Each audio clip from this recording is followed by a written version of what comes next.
in the regular games situation.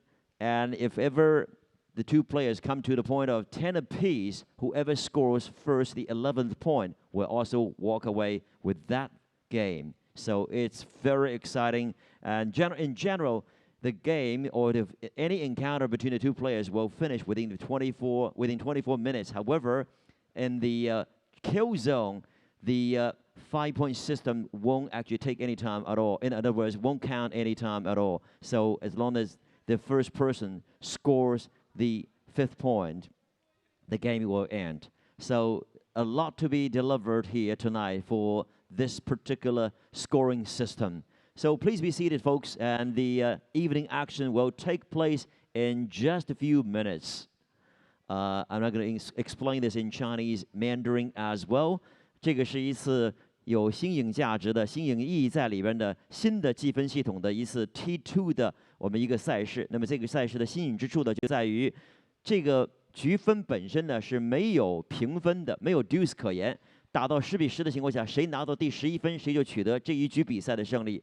每个运动员的分数呢都是叠加在一起，既为团队得分，又为个人得分。如果说一局比赛在22分钟到23分59秒之内完成的话，那么运动员在裁判的指引下呢，会再打一个强5，谁先拿到第5分，谁就将取得这一局比赛的胜利。所以比赛呢是充满了悬念，也是很有刺激性。这也是我们 T2 赛事的一个宗旨，让比赛呢更有观赏性，更有悬念在里边。希望大家能够欣赏今天晚上的我们推出的 T2 赛事，这也是我们的第1赛季。晚上的比赛呢，将在2支由著名球星和乒乓球名宿率领的球队之间进行。一个呢是由著名的名将或者说名宿中国选手前世界冠军姜家良率领的球队，另一支呢是由前世界冠军瑞典的名将佩尔森率领的球队。这2支球队今天晚上将在场上捉对厮杀。好，敬请关注，谢谢。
Got it. Yes.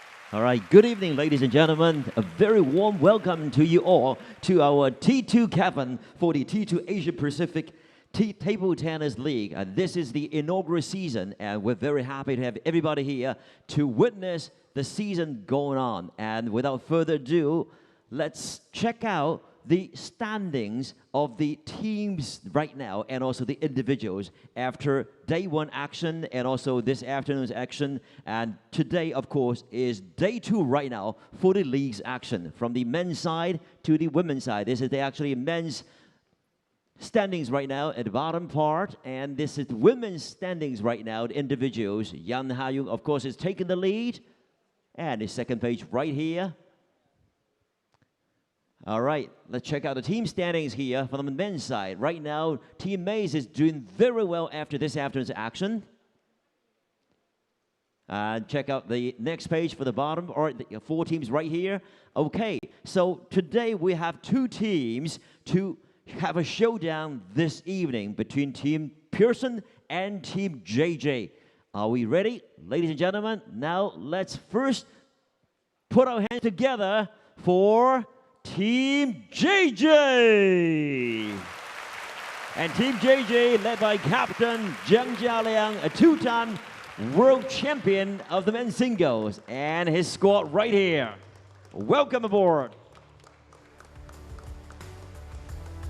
这是江嘉良所率领的 Team JJ 支队。Now, ladies and gentlemen, let's also put our hands together for Team Pearson. 也是由世界冠军瑞典的乒坛名宿佩尔森所率领的团队来到了我们面前。Also, a well-known legendary figure, Jürgen Pearson of Sweden. All right, let's specifically get each team's composition introduced right now. From JJ's team, we have Matilda Ekholm and Jun Ji-hee, Tian Zhixi, Wu Yang, and Tomokazu Harimoto, Zhang Benzhihe, Chang Zhiyuan, Zhuang Zhiyuan, and Vladi Samsonov, Samusonovu. And from Team Pearson, we have Ding Ying. Very cool looking. All right. Susasini, Savitabuti, and Bernadette Zox, Zokesu. Welcome. Ju Sedhuk, Zhu Shihe. Very cool looking as well. And also we have Mitsutani Jun, Shui Gusuan. Welcome. And last but not least, Matthias Carlson. There you go. Well, ladies and gentlemen, welcome aboard. Now we are going to do the coin toss. Well, let's actually invite our referees to come on board as well. Please join us. All right. Well, the 2 captains step forward to join us for the coin toss right here. Thank you. JJ, Jürgen is here. All right. So what do we have here? Okay, black and red. Which color would you choose, JJ? You go first. Which color? Red. Red. 好，红色. Let's check it out. Good luck, gentlemen. Red. Okay, luck is on your side, JJ. Next time. Okay, then. 你的第一选择，谁出任第一单打？今天？我其实也是根据他们昨天的一些表现呢，但是我觉得，我的队员，我很骄傲。Okay. Yeah, I'm proud of. 谁？第一个，庄智渊。庄智渊 Okay, who will be the first actual person that will come on to the court? All right, and from your choice. I have chosen, I start with the same player on the men's side like yesterday, Ju Si-hyuk. Ju Si-hyuk, a world-class chopper. Okay, great. Thank you, gentlemen. All right, and okay, Ju Si-hyuk and Zhang Zhiyuan, would you come on, step forward? And this is your showtime now. All right, okay. Please. This is great. Okay, thank you very much. We're going to start the first game very soon. We'll take a short break. We'll be... Okay. Shall we just get the show on the road now? Please. Floor is yours.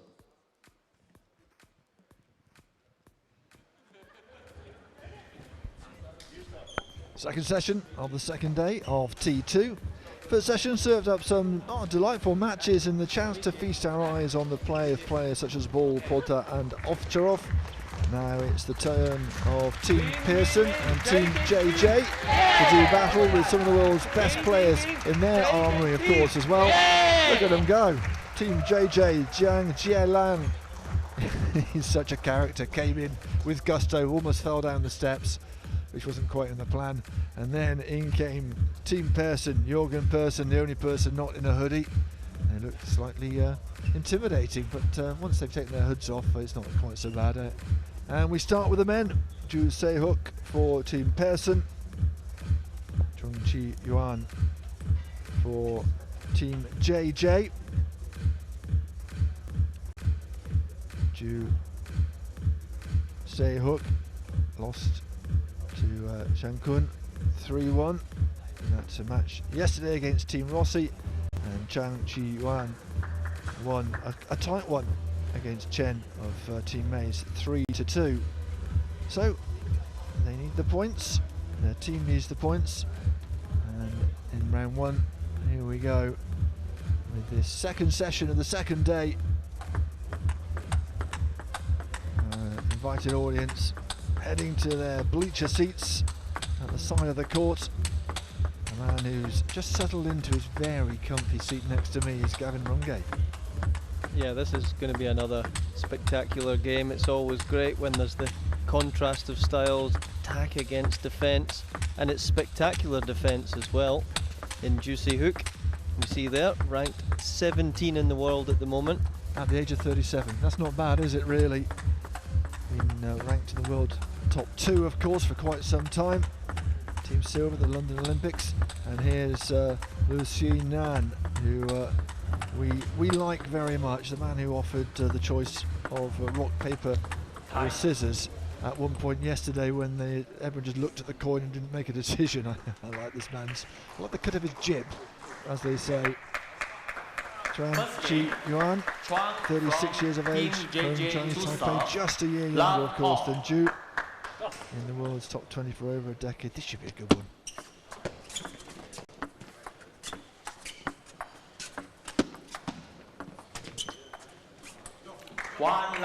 And again, you're speaking about ages 36 and 37. There's hope for everyone out there.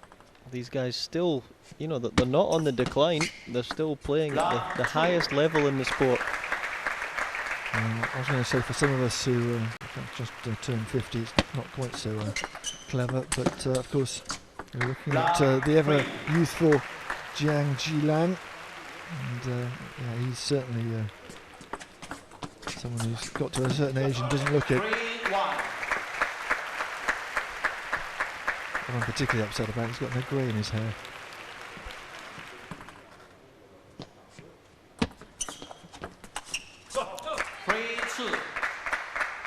That's going to be a tight one.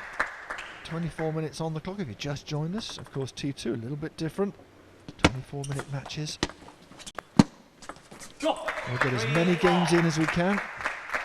If one of the games finishes with less than 2 minutes on the clock left, we go to the kill zone. That's a not timed first to 5. And that's a game and a point like all the others. No juice. 10-11 will do it for us. 3-4. These two trading blows, these veterans.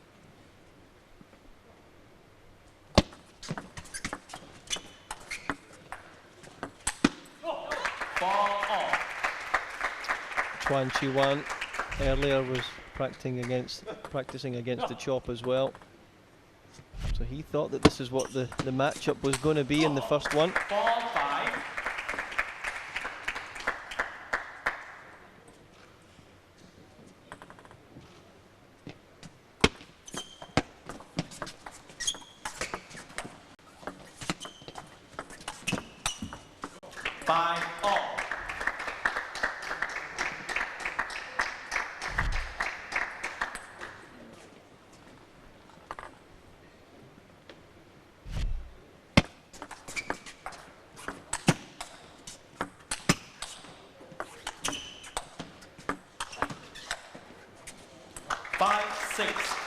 Yes, hopefully important things to come And they're very lucky to be down fourth position at ground level. You can just see how much these balls are dipping and swerving.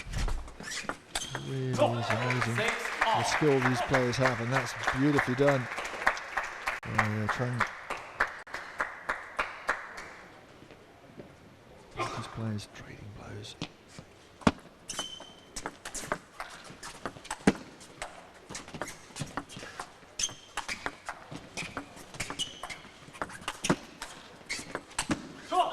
And you can see there that Chuan Chi-wan, every time he has a slight opportunity, he's targeting the body of the Korean so that he can't get as much spin on his defensive shot.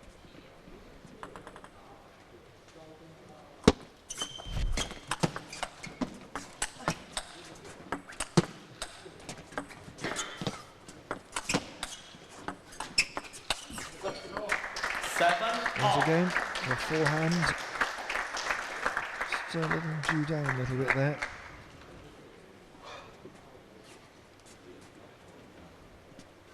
For his first win. Tran already getting one in the bag yesterday. Oh, took the edge of the table. You can see Tran just winding up for the forehand, and then the ball disappeared. Amazing, he actually got the bat on it.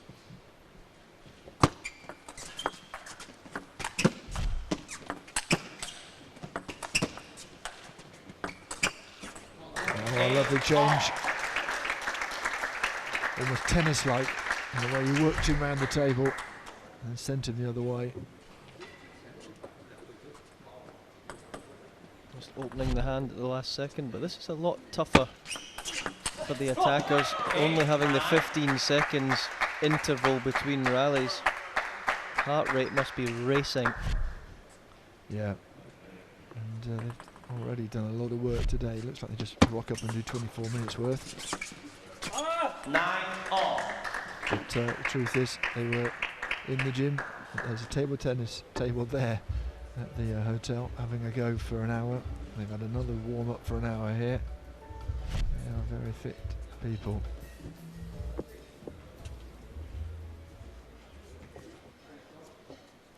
Player. Free low, just bringing the players back to the table. He has yellow and red cards in his armoury. No one's seen one yet so far in this tournament.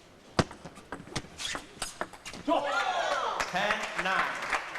Beautiful. This time the forehand does work. It's very deceptive as well, because every time he plays that, his head moves off to the left, ball goes off to the right, opponent goes the other way. 10 points. Yeah, he was not going to defend, was he, Tran? But he has to concede the first game.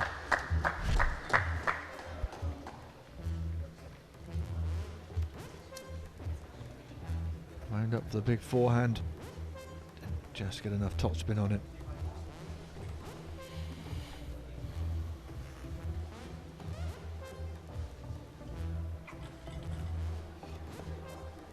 Look at the way he manages to get out to that ball. Covered a lot of ground yesterday, the juicy hook against Shan Kun. Shan Kun played really well yesterday. We thought that was a bit of a surprise result. One love.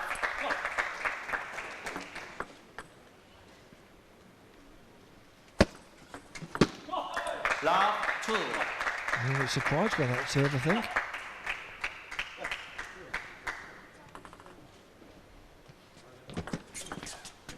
Let love 2.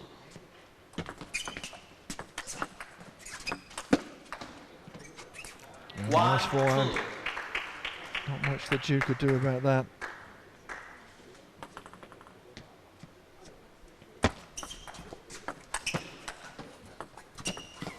Just took a touch of the net going through.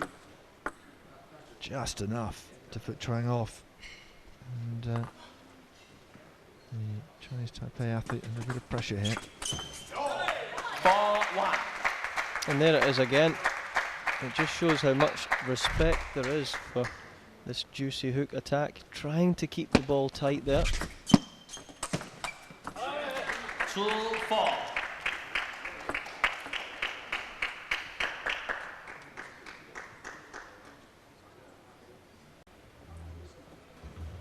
Six points. Every 6 points, you can have a quick towel break. And we are enforcing this 15-second rule pretty tightly. So they don't get much of a chance to have a conversation with their coach.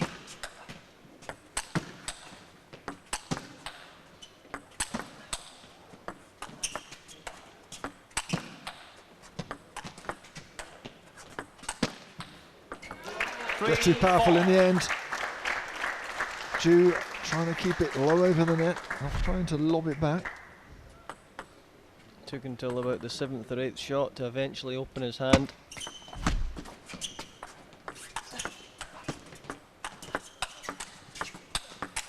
Oh, it's a shame.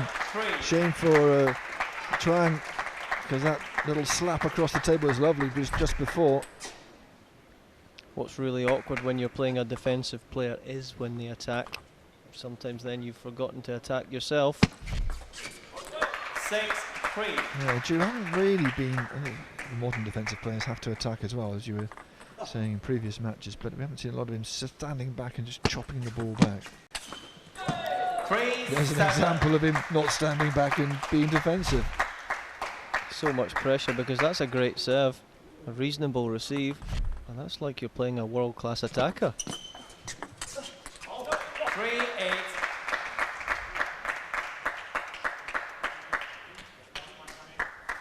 And Tran is struggling to find some answers here. 8-4. That serve will help.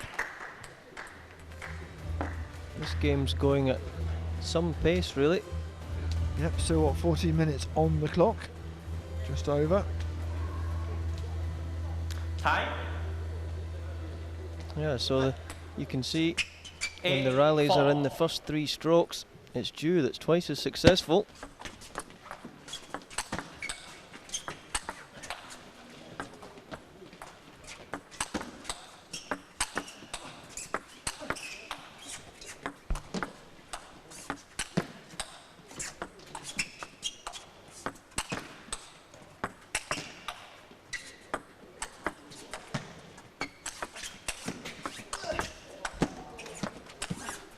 Oh, brilliant from both of them. Big smile from Ju. He played brilliantly, and to lose the point, well. And straight away the veteran Jorgen Persson, team Persson, saying, time out, I'm knackered on the bench, you must be knackered out there on the field. It's a sporting term. Look at that. He knows he plays an utterly astonishing defensive shots there. He managed to chop them right into the corner of the table, and still Chuang came back to him. And what's spectacular about it is he's just sometimes retrieving that ball from 2 or 3 inches off the ground, chiseling the ball back up off the red Taraflex floor. It's quite spectacular. And it's also a great spectacle. Fans love it. It's all very well and good attacking and trying to get the game done in 2 or 3 strokes, but it's quite nice to sit back and watch people leathering the ball each side. Juicy ahead, still ahead though. 8-5. Timeout gone for Team Persson.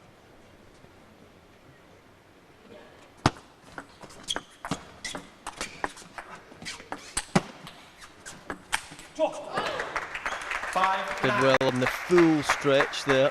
Juicy hook just to caress the ball back.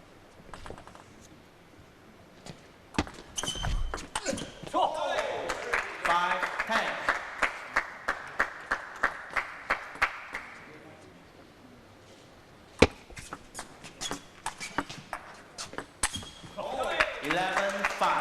Second game to Zhu from Team Persson. Match break 1 minute. Excellent work. Wraps that up nice and quickly. And they have raced through this.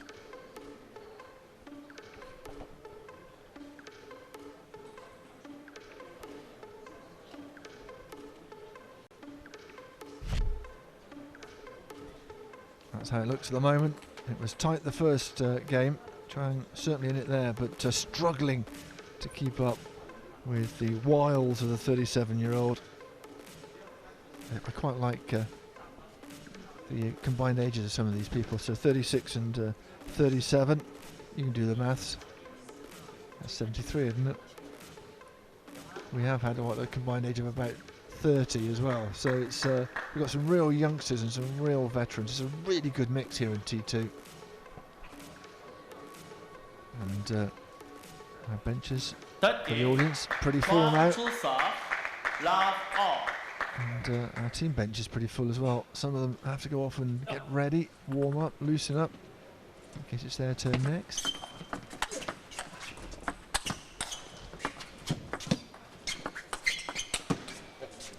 One love. Long from Ju.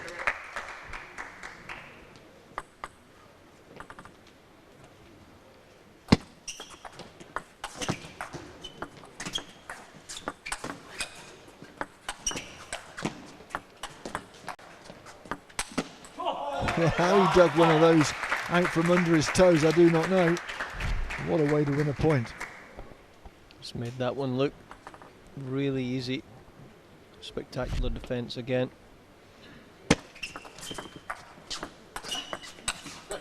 One, two. Try to go into attack mode. Try the top spin forehand. It was long.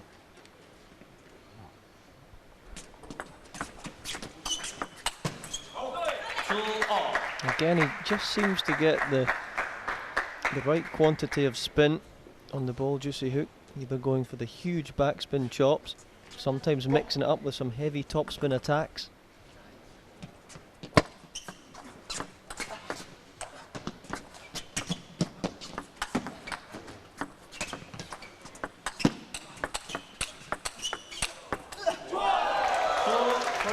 Oh my word, top edge straight into the hands of the ball boy. Well, he says he's a defensive player. That's when it's really worrying for Chuan Chi-wan, when a defensive player is out attacking you in a forehand to forehand muscly exchange.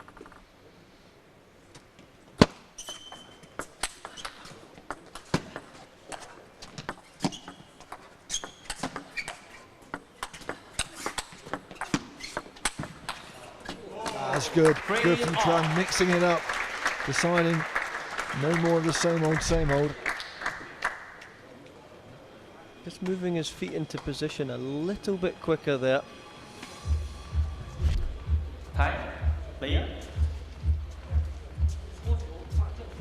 Puff of the cheeks again. Well, referee Lau, he's not going to be kind on the old ones. Time, he says, get on with it. 11 minutes left. I'm tired just watching.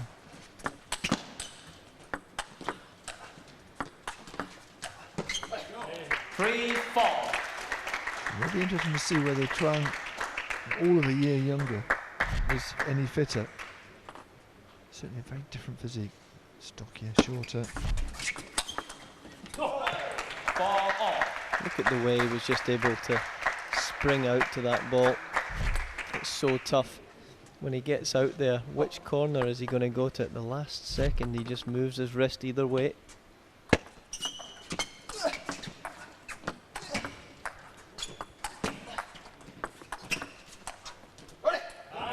5-4. You can see the way that ball, as soon as it misses the table, you can see it really checking up on the Taraflex 4.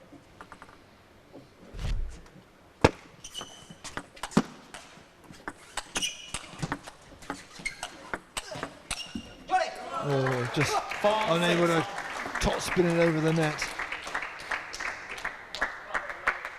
Still 10 minutes. We'll take a few seconds in this match. We'll certainly get 4 games in.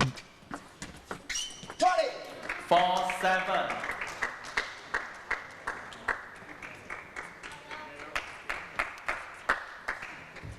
Jiang, the captain for Chuan, just gesticulating in the corner there.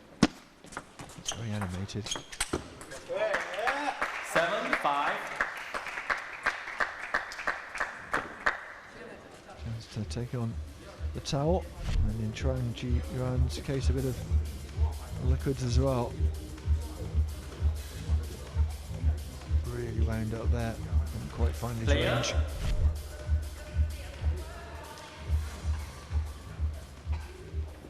Seven, 5. So quick fire, but back in again. It's supposed to be 15 seconds towel, no towel. There's the first appearance of the session from our pet fly. 7, Freddie, our 6. fly, is. Just put a camera on him. Great shots. He started off the day on top of the net, which I thought was a bit rude. 7 all.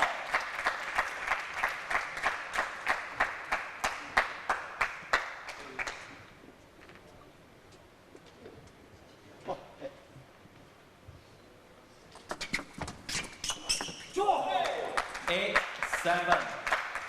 Wow, just made it look so easy.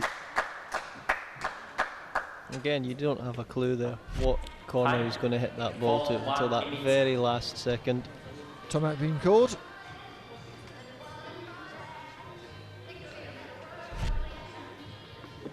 These players blowing a bit at the moment.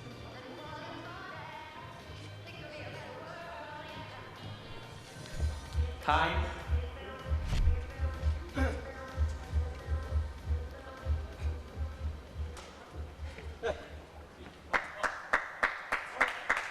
So a huge point coming out. 8, 7. First point after the timeout. 7, Push 9. it long.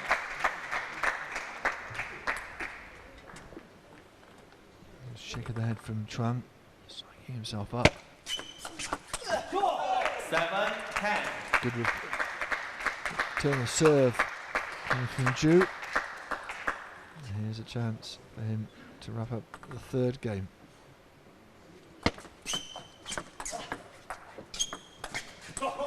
It's long. 11, 7. Well, Chuang started that third game in pretty good nick, it has to be said, but well, the class of Ju just rose through as the game progressed, and it's certainly easy on the eye watching these two. Yeah, it's a big surprise for me though. Chuan Chi-wan, renowned for his excellent skills against defensive players.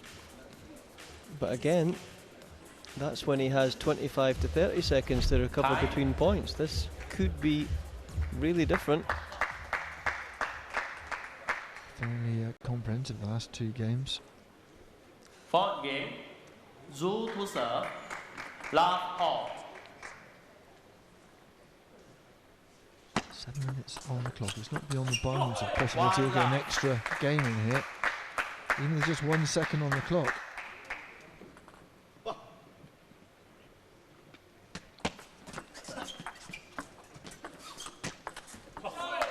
Love 2.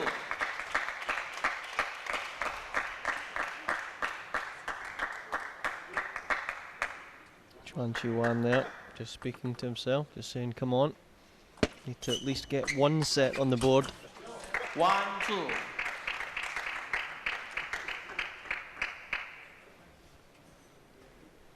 It's funny how Ju is described as one of the world's perhaps best ever defensive players, but in this game he has played as many attacking shots as defensive shots. His game has needed to evolve in the last 12 or 13 years. Since he reached that world final, players have improved since then.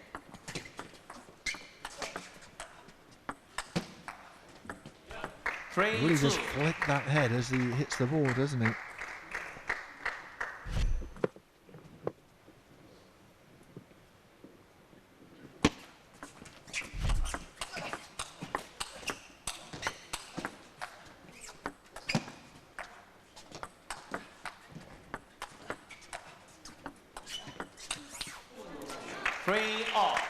Well, that was a great point. Ju did everything right apart from hit the table at the end. Sorry. Came in perhaps with a bit too much vigour. But it's his experience showing, isn't it, of when to come in and look to attack. He just always seems to be able to pick the right shot to come in. Didn't execute on this occasion though. 3 all.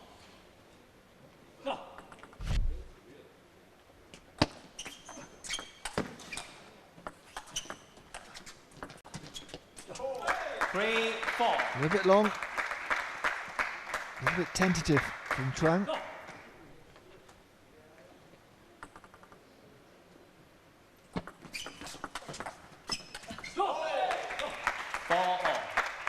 Crazy skills, really, to be able to play that fade flick followed by long pimple straight off the bounce. That's quite special.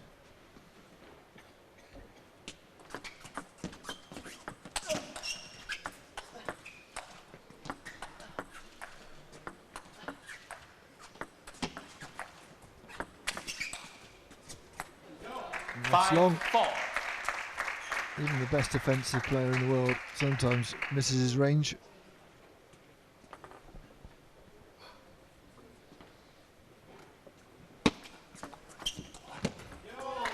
Lovely little change up from Chuan Chi-wan. That shows that he's still thinking clearly, even at 3 sets adrift.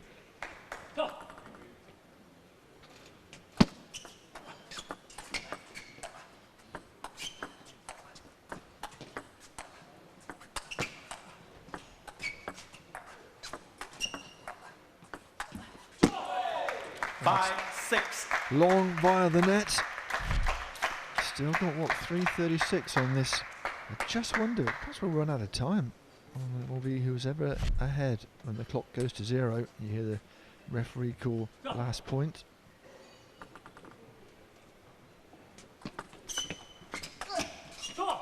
Not quite. 7-5. A bit of daylight between the two now. Surely it couldn't be 5-0 or 4-1. Wow. Well, they're certainly playing at a decent rate for, I could say, a bunch of old pensioners. Well, certainly are in table tennis terms, aren't they? Still taking a blow. 7-5. But their performance level hasn't gone down at all. 8-5.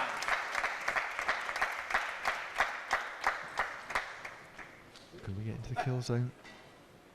Ju only needs 3 points. 6-8.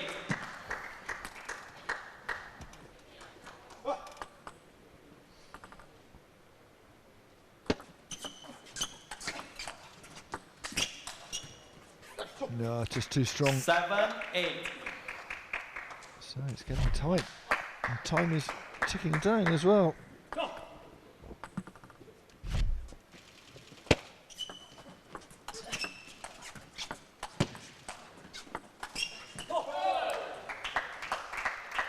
More spectacular defence. 9-7. Not quite as free-flowing this one, this game. But certainly as intriguing. Ju close to the finishing line. 10-7. And a chance to wrap it up, and if he does here, we go into an extra game. Get 5 games in 24 minutes, not too bad.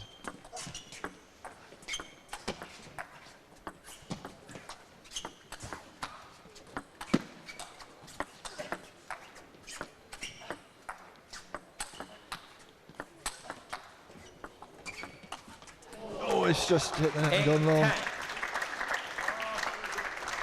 Well, that was some of the best defending you'll see. Having to get in and get back off as well, and it wasn't far away. Defending from all parts of the court.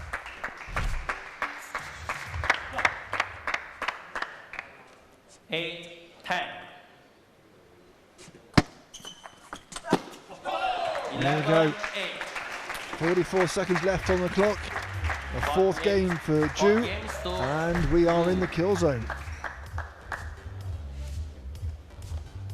Next game is a kill zone game. There we go. Game 2, 5 points. Just confirmation as we watch these shots from referee Lau that we are in the kill zone. So don't get too alarmed, it's just a game to 5 with the clock off. But it is a chance. We haven't had a 5-0 yet. It is a chance for Ju to make a bit of T2 history. Chuan to serve, love all.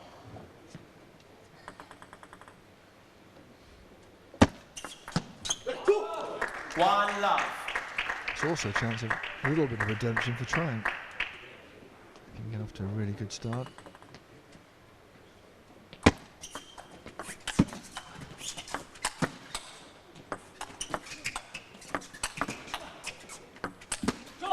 That's another huge point there. He was about 10 metres back from the net there. Juicy hook, still returning the ball with interest and chopping quite deep as well.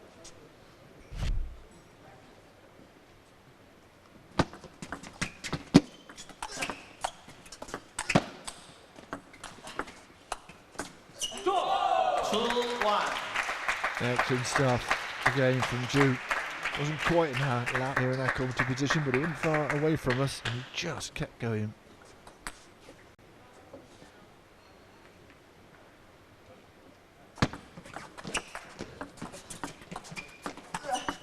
Not the greatest forehand you'll ever see from Ju.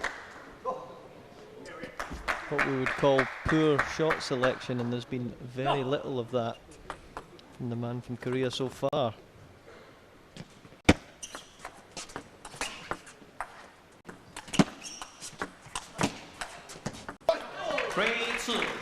And for once his radar's off, and Tran within 2 points of taking a game.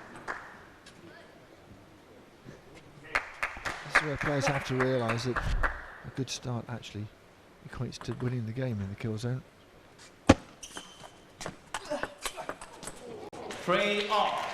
Touch a net as it went through.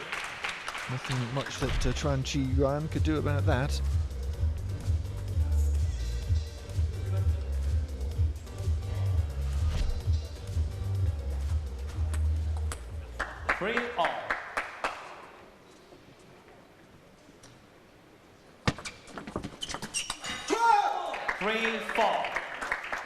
So a chance, a game point for Tran Chi Yuan. Ju there with the serve. Oh, yes. Well, how about that? Under the cosh, facing the prospect of a 5-0 whitewash, he managed to get his game together and take the kill zone, and so it's 4-1. But Team Pearson still take the vast majority of the points. Ju as well, of course, personal and team points, and a small financial consideration as well for winning. And I think after that, Ju might be at the top of the individual standings. Did really well to win that one 4-1, and that's going to add up on his set score. Yeah, the kill zone's going to sting a bit, but there you go. And yeah, all struggling with their serve, it has to be said. And Ju enjoying a healthy percentage on returns. And as we saw earlier on, his percentages of wind within the first 3 strokes is also impressive for somebody who's a defensive player. Yeah, some very impressive stats there. 29 unforced errors for Tran Chi Yuan. That will have hurt his game plan. We saw some spectacular play from both these players. And it is astonishing to think of a defensive player playing like that. This is a bit more what you expect from somebody who's a chopper.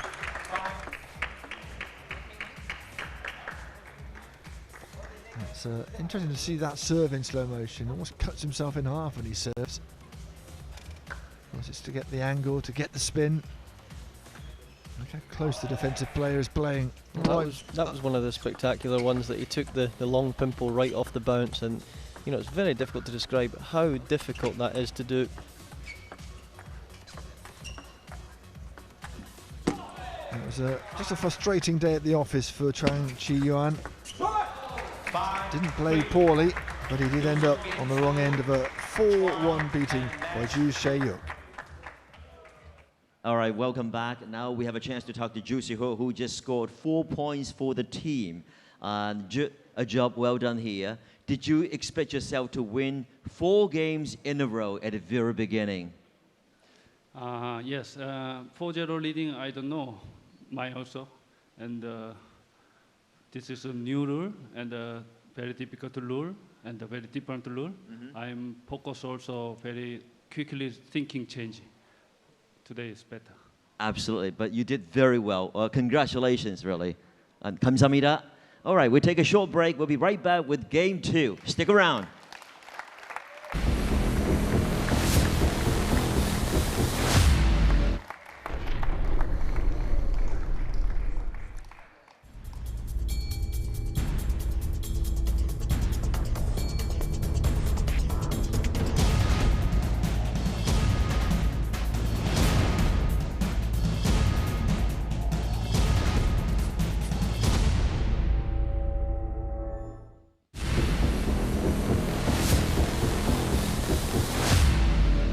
Time for the coin toss for game 2 now. The two captains are right here. All right, shall we just get started?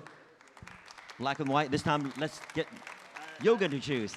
I go for the black. For black as well. Okay, let's see. Red, sorry. JJ? Lauma, she's from Sweden. Yeah, she's a good player in the Sweden, and yesterday she also good play. Yeah. Lauma or Lausa? Or Lau... Lady. Oh, God. Matilda, I saw. Yeah, we check the Lauma. Okay, we're talking about Matilda. All right, that's a good choice there, right? What about you, Jürgen? Yeah, I look on my bench and it looks, I will put Ding Ning on this spot. All right, world champion, Olympic champion Ding Ning against Matilda right here. Thank you, JJ. All right, this is going to be exciting as well. All right, let's get the whole show now. The second game, start on the way very soon. Well, no pressure there, Matilda Ekholm, the 35-year-old from Sweden, up against the world #1, the lefty, known as Big Baby. What hasn't she won? Well, she's done everything really. She's looked happy, relaxed, and of course, she must be one of the favourites to win the grand final later on. But she only drew yesterday, of course, with Cheng Ai-ching. Sudden death point at the end as well, so that was interesting. Matilda Ekholm, been a good 2017 for her so far. Got into the highest ever ranking of 20 earlier on in March. Lost 3-2 here to Yang of Team Mays yesterday, but she's certainly a player to be considered and reckoned with. And two lefties as well, so there's not that clash left-right. So she has been as high as 20. She's down at 33 at the moment, but has won several women's doubles titles this year, and also is the Swedish champion. Ding Ning though, oh, what hasn't she won? I was there to enjoy her win when she took gold at Rio in the singles after not winning in London, and 2 at Olympic Games team golds in the last 2 years. Mr. Lowe, once again, is the man you don't want to mess with. Well, I think here, if we're being realistic, Ekholm trying to win at least one set here to just keep the team ticking over. It's a tall order, isn't it, against the world #1, but you've got to be clear in your head that you just play your game. Don't be intimidated. There you go. How about that for a starter? An opening gambit.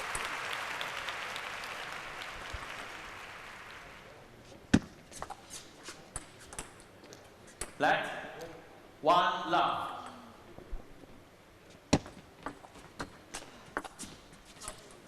Love 2. And that'll settle the nerves, if there were any, from the Swedish player's side. That one's long though.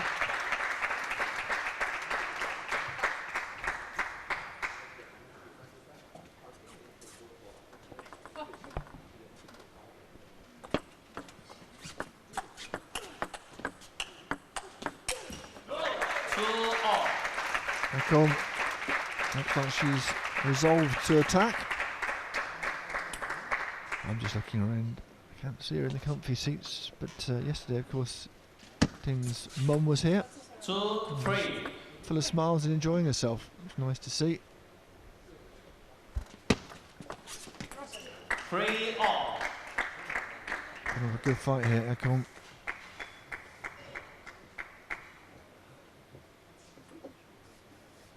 Ding not really wanting the towel break. A look over her shoulder from Ekholm, thinking she'd actually got the maths wrong. Yeah, I had a towel break after each 6 points. 3-all. Referee just ushering her back to the table. 4-3. Very high bounce on that serve. Tucked up Ekholm a little bit.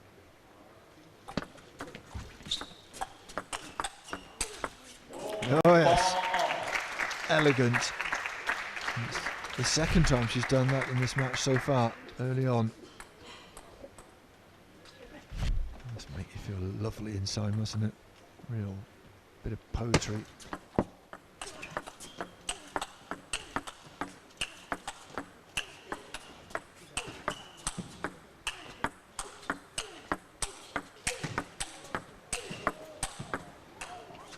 Oh, just long. Now Ding indulging in some very un-Chinese long smashing rallies, and she prevailed in the end, taking Ekholm off her feet. The power she's putting through. 5-all. Ding pretty inscrutable normally, but you could tell she enjoyed that exchange.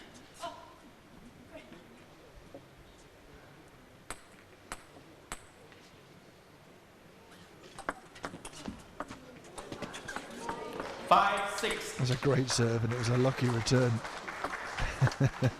Not much you can do about that, even if you're world #1. Great serve. 7-5. As you were watching that replay, Ekholm just teased Ding into an air shot. That's when it's tough. You're getting all your spin back from the serve. Look at that checking up. Well, that will really fill it. Ekholm. She's done well on the tour in the doubles. She's done well singles wise at the European Championships. Just think what it would do to her confidence going forward. She's already 35, but she's in pretty good nick, isn't she? Looking good here.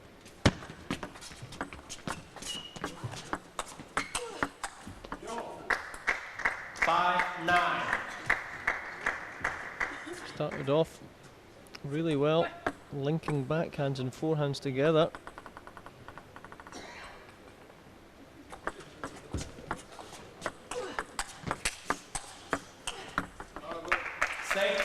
Went through the net.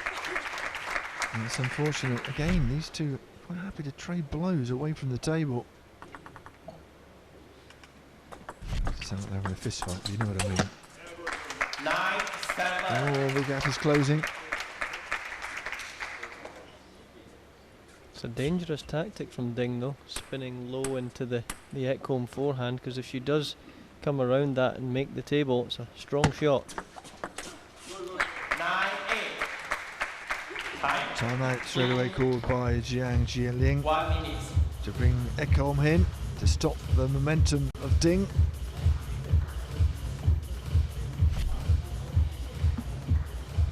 Just trying to assert some authority here.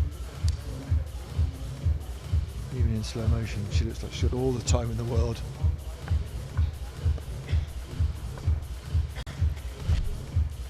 Time. So this is it, right here for Matilda Ekholm. Can she win this first set? Deserving of this 1 point lead so far. 9-8.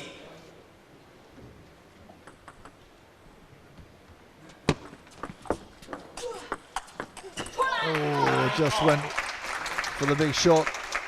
Couldn't get to it. 9 apiece with Ding having the serve.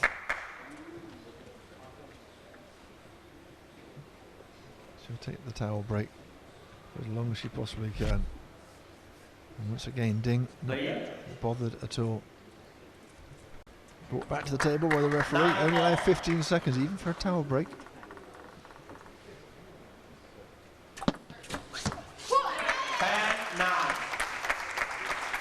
Ekholm looking for the half-long serve, but it just wasn't there. Slides back. Batted away. Oh, and what a comeback from Ding. That's why she's world number 1. Found herself in a tight spot, got herself out of it. See the way there, that was a closing out point. Suddenly a serve she hadn't used for the whole set. Chuck one of those in, and there you go. As we see, a nice 11-9. Makes it look like it's comfortable. Certainly wasn't. It'll be interesting to see what Ekholm does now. Whether that has clipped her wings a little bit, or whether she's still going to come back and try and repeat that lightning start of the first game. Second game, Ding to serve, love all.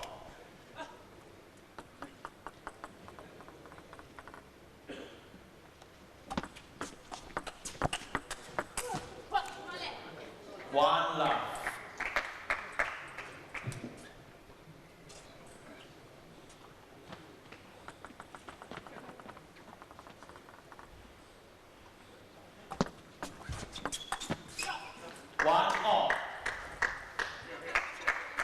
That will go down in the stats as an unforced error.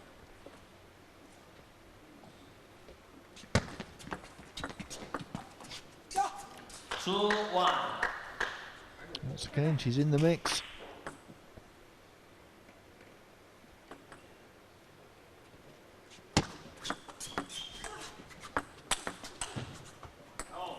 Too much power. Not really a defensive player per se, Ekholm.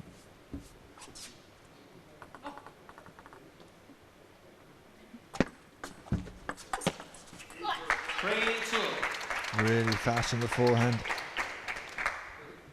Still 16 minutes in this game.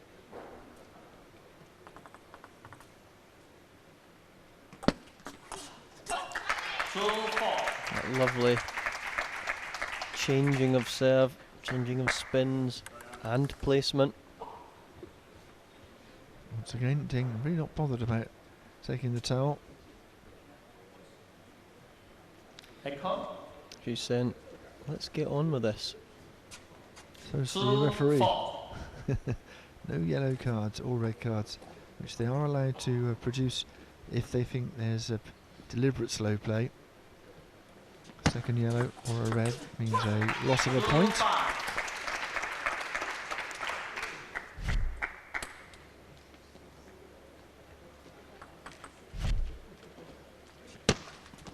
Left, 2-5.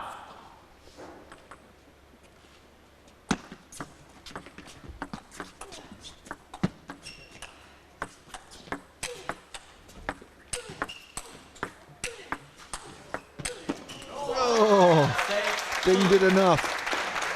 She would have been lost if that had been landed by Ekholm. She was on the floor. Oh, she got up really quickly as well, to be fair. What a shot that was. Off balance, still landed it.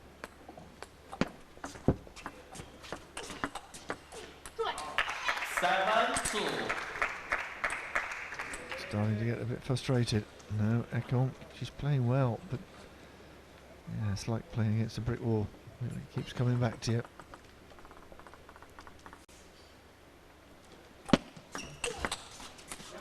Three, 7.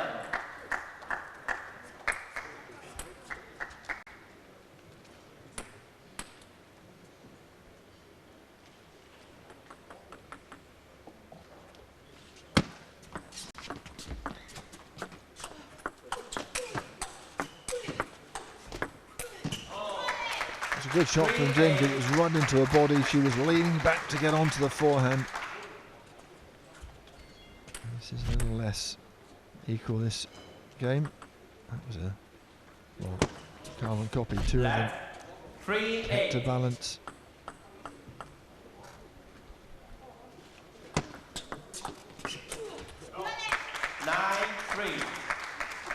Shoulders have gone down a little bit from the Swede. But that's the difference in the flexibility between the two of them. When that shot goes low into Ding Ning's body, she's able to contort, move out of the way, stay low. A little upset the way in the manner in which she lost that first game, because against Ding Ning, all the other players will be thinking, right, it will be important. If I can get a game, a point off Ding Ning, then I've done all right. And that might actually propel me into the last four for the grand final, because these sort of margins may well come into play.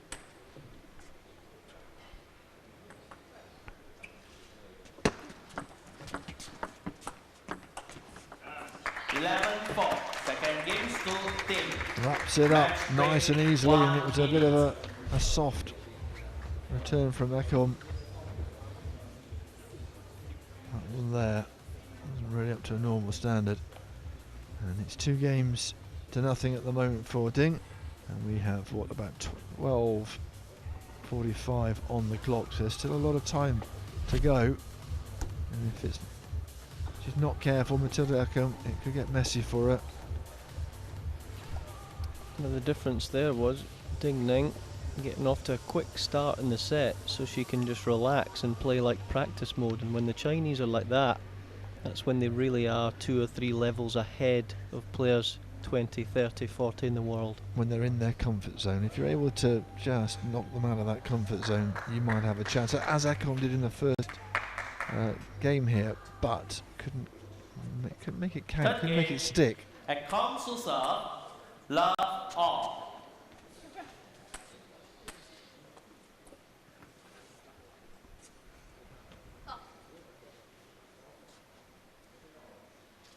Third game then, Ekholm get us underway.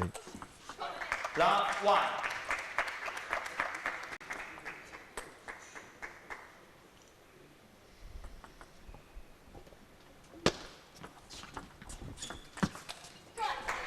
Fast hands, really fast from Ding Ning, and the juggernaut continues.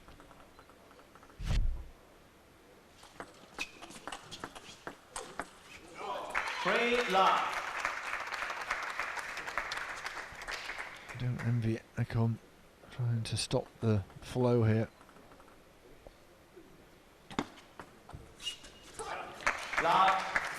Lovely change of service again.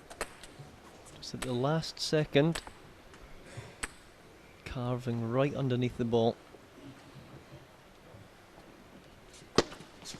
Left, love 4. An uphill struggle again for the Swede.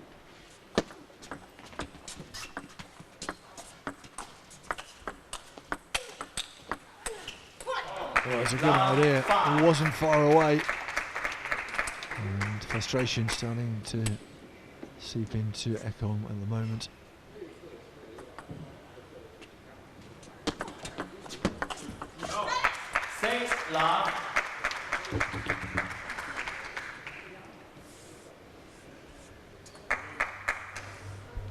It's going to be a bit like the old days. You reached up to 21, wasn't it? Got up to 11 and you stopped. It was 11-0.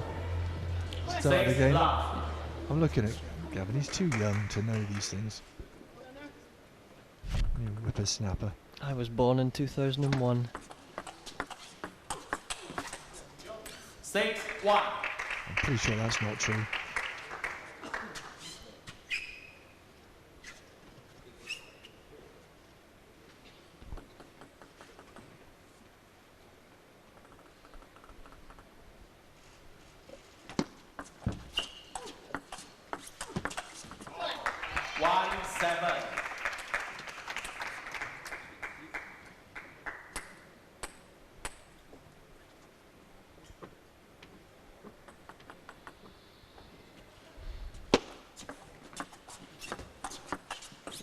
Oh, come on, to the edge. 2-7.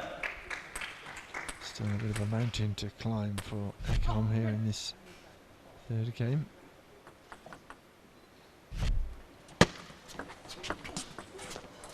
Seven, 3. All of a sudden the body language starts to change for Ekholm. She thinks, well, a few points here, let's get some more, see what happens.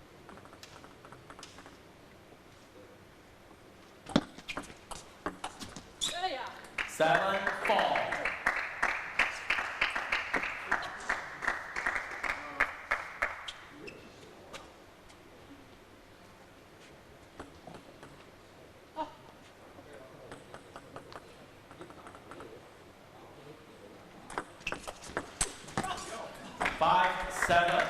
Few points in a row for Ekholm. Time out for 1 minute. Excellent recovery, and I think it's Ding Ning's corner who've called the timeout. Well, that's a little victory in itself for Matilda Ekholm. Mind you, if you are Jorgen Persson, what do you say to the word number one? I guess it's more to do with how you're feeling, the game itself, not finer points of technique. I know the tactic at the very start of the game, just before they came to the table, Jorgen said speed up a little bit between points, and that's exactly it. They want to accumulate as many sets here as possible. Well, she has two. Of course, the head-to-head against Persson and Team JJ. Well, you can see there we're only into the second game and it's already 6-1.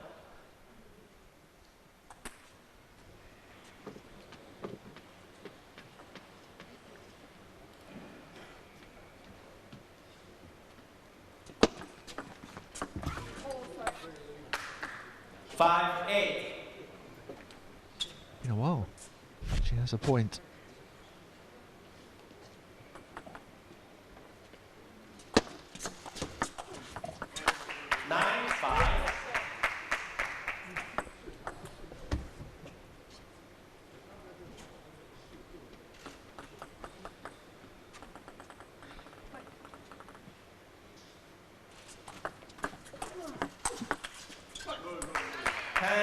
Game points to wrap up a third game with still 8.5 minutes left on the clock. Could be a 5-gamer this one. 6-10.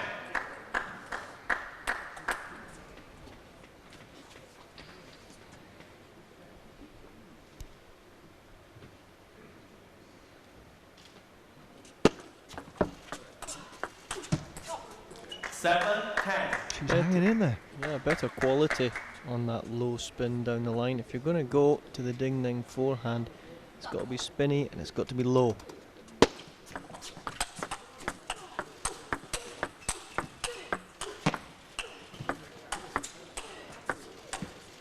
Oh, and it's long. Played that virtually on her knees. And there's still only 2 points between these two. Could there be an unlikely comeback?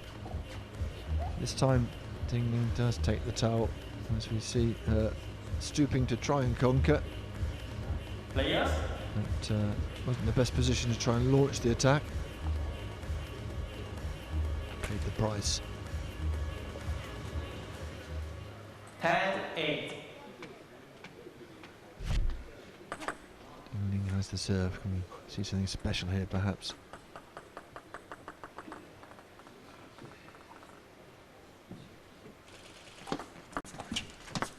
11-8. Now she wraps it up eventually. So 7 minutes on the clock. And we'll certainly get another one in. May go into the kill zone.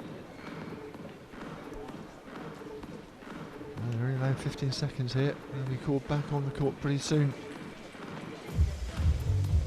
The moment that Ekholm knows she'd gone 3 games to love down in this match. Time.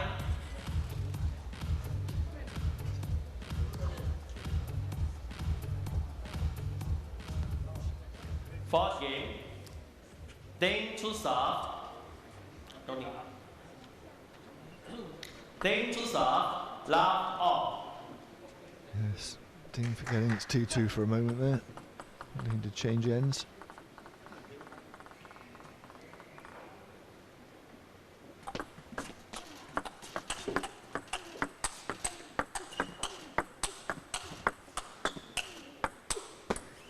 What a great opener for this fourth game.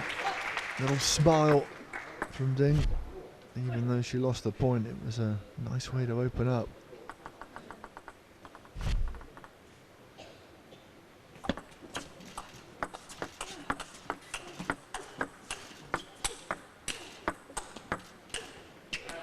One all.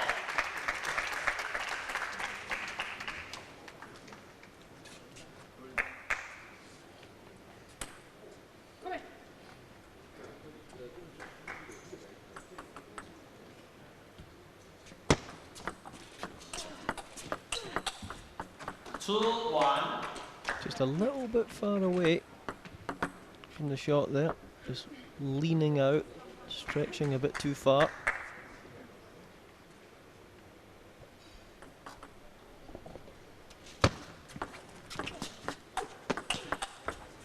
Oh yes. Quick feet, quick mind as well there.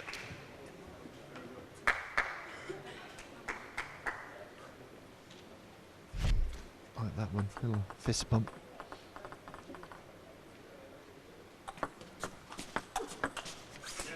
Three, two.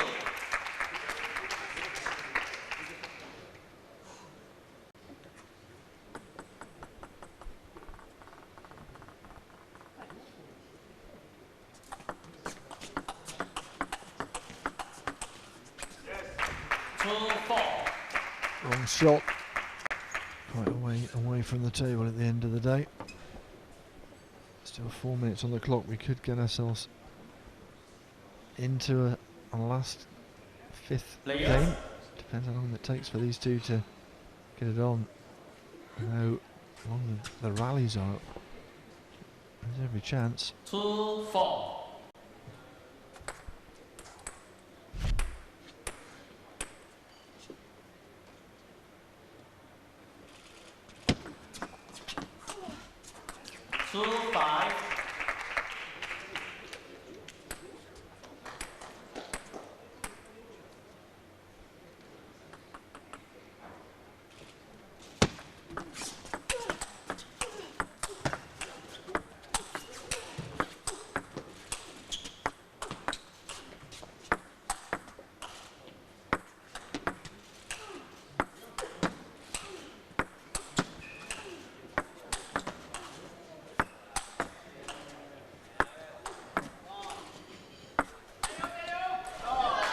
Not enough length on that return from Ekholm, and Ding eventually managed to put her away. Not quite the sort of power the men have perhaps to slam home a winner, but they kept going. She was clever there not to miss as well, just playing at 70-80%, and then when there was a shorter ball she stepped in there. Amazing to think that all started from a really good forehand from Ekholm as well. 7-2.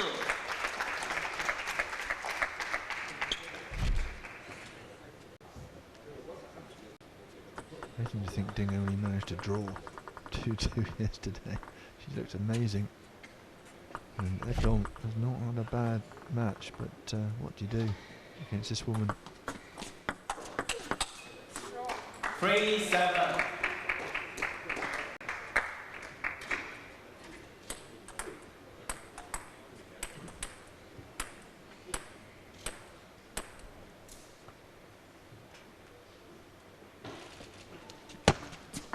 Left, 3-7.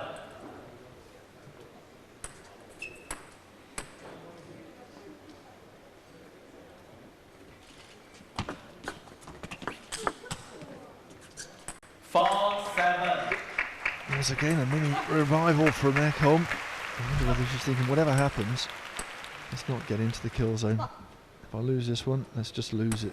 And the time has run out.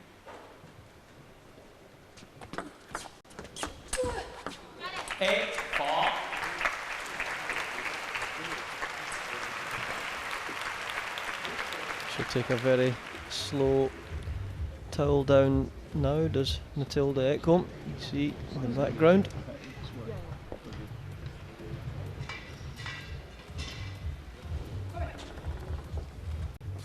Eight, 4.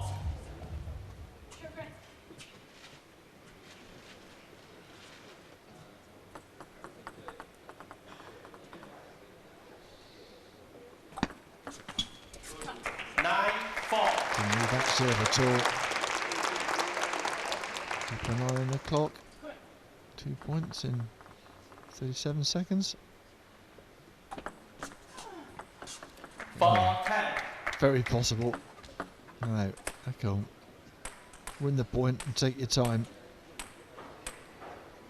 Game point, 6 of them for Ding Ning. It's like Djokovic here, the amount of time she's bounced that ball. There you 5, go. 10. I reckon she might well have just final point called. I reckon might just have saved herself an extra game loss. 11, 5. And that was a tired shot from Ekholm at the end. But a 4-0 win for Ding Ning, the world #1, showing why she is at the top of the perch when it comes to women's table tennis. And Ekholm, who didn't have a bad day at the office yesterday, losing 3-2 to Yang. She loses again, but slightly more emphatically. Looked well beaten by the end. That was really solid. A commanding display from the world #1. A little bit ropey in the first set, but once she managed to get over that, she came through comfortably. Yeah, win all 4. And, well, so far Team Pearson thrashing Team JJ. And look at the 38% serves won. And compare that to Ding Ning. And that will be instructive as to the story of this game. And compared to other matches we've seen, only 18 errors to 13 unforced errors. It was accumulated far less than some of the other matches we've watched so far. So credit to both girls there. Shot off like a real rocket, Ekholm. She did really well and looked like she might take that first game. But slowly, Ding Ning reeled her in. Showed her class and her composure by taking that first game and then really never looked back. And there was some great table tennis, some really good exchanges. But you always felt that even though she lost the odd one, Ding Ning would prevail. Funny enough, Gavin said to me before commentary, I reckon this will finish 4-0. And guess what? It did. 11-5. Welcome back. All right, the world champion and Olympic champion right now is with us, Ding Ning. 非常漂亮的一次这个比赛，可以说在昨天比赛中你为队里是拿到了2分，那么今天比赛中一口气拿下了4分，是不是自己感觉比昨天应该是更加熟悉了这个赛制，打得也越来越顺畅了？应该说今天我觉得自己也没有想到能够赢4局比赛吧，因为比赛的这种规则其实很难说的，所以我觉得今天自己还是很有运气吧。今天会给自己打几分啊？10分的话？7分吧。I've been modest actually. She's saying that she only will be rating about 7 out of 10 for herself football performance today. But anyway, congratulations, Ding Ning. Okay, 再次感谢丁宁，也是祝贺丁宁。Okay, and we'll be starting with our game 3 in just a few minutes. Stick around.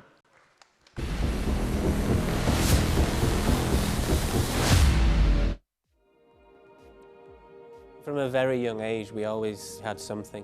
When you're 12 and 13, I didn't really know what that feeling was or how it was or where it would go. But I think my wife's sister said to me, she remembers when I was quite young, that I said, I'll marry your sister one day. I don't know how old I was, but and I think that was before we were together.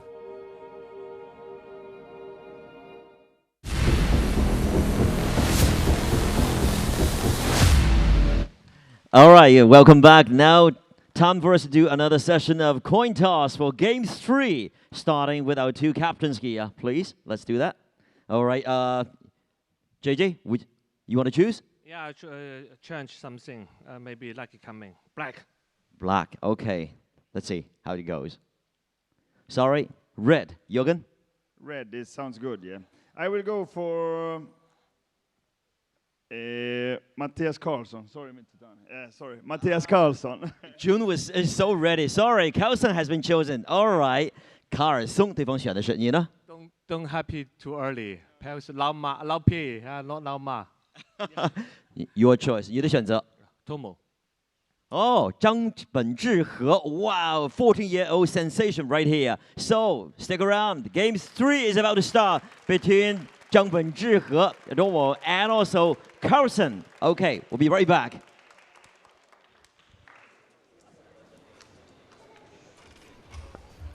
So then, an interesting event in prospect. And we have the youngster about to get underway for Team JJ. 14 years of age, turned 14 the day before the start of this tournament. So very fresh-faced, and this will be fascinating because he's well, he's not a slight lad, but he's still a lad, isn't he? And look at his opponent. Yeah, it's all muscle there, and he's about 6 foot something, about not far off 2 meters. You wouldn't want to sort of meet him on a dark night in an alley and not know that he was the nice guy he is. And he's bulked up. He was in the gym this morning as well. They're just showing off his muscles, wasn't he? As the only non-athlete in there, I was quite intimidated, to be fair. Even you were giving it the old, what's that? No, I don't even know what it's called. A bit of elasticated stuff you were torturing your legs with. I tried to make it look manly with the black Dynaband. You know, it's really the strength of a pink one. Yeah, we saw, was it Pearson in there as well, just on the old board doing some press-ups, just showing off. It's not big, it's not clever. So it is Haramoto against Carlson. And this is the 14-year-old boy wonder. Saw him practicing before the session started. He's brought over one of his mates, he looks about as young as he is, to help practice. 39, his highest rank at the moment. Youngest ever champion, started playing at 2. Both his parents represented China. He's born and brought up in Japan. Daz Carlson, different kettle of fish. Ranked, his highest rank as well, of 23. In fact, he's 6'2.5", same height as me. A bit more muscle, if we're being honest. Unusual style. Talking about this short pimple on the forehand. I know you'll be able to explain that a little bit more. Yeah, I mean it works really well for Mattias Carlson's game. The flat side coming from the forehand, and then his backhand really can spin that ball up well and hold well.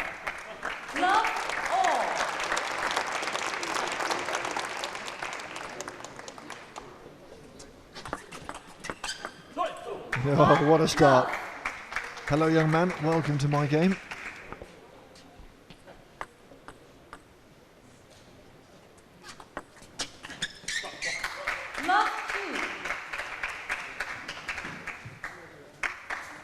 Never look phaser, does he? Look at him. Also a session, didn't he, with the team captain, Jiang Liang, and also putting him through his paces.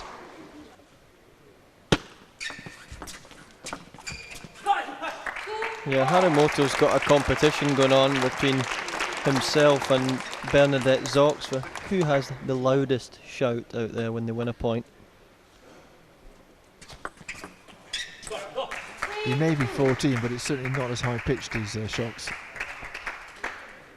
That's a bit of an ear splitter, that shout she's got.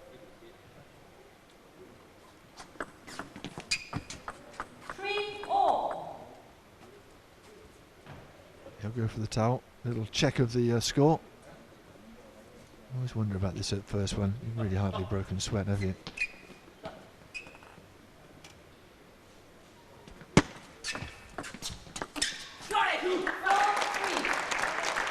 Talk about short and tall players. Of course, Carlson's very tall. A lot of the best players aren't that tall. Is it a disadvantage?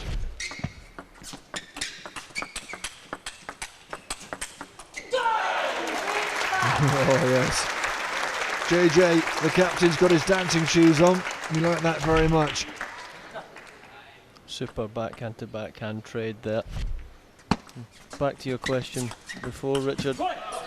I think when you're speaking about players that are a little bit taller, they're just a little bit more susceptible to injury throughout their career. That's really why some of these guys don't progress maybe as far as they could if they were a little bit smaller.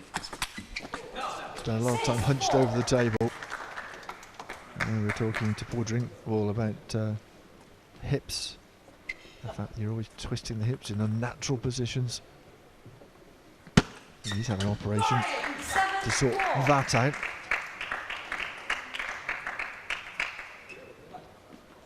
Haramoto. He had a rude awakening to the start of this game, but he's certainly well back into it now. 5-7.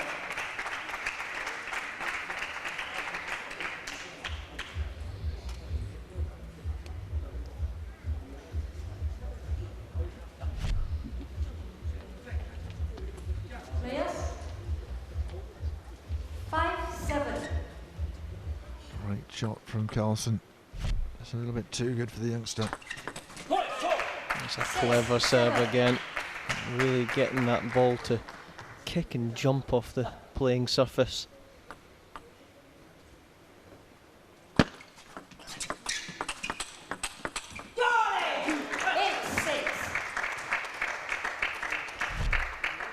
No holding back, is there? Look at that. That's a fist pump and a half.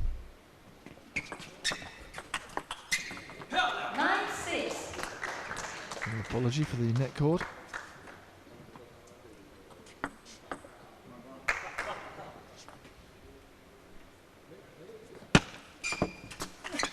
Oh yes.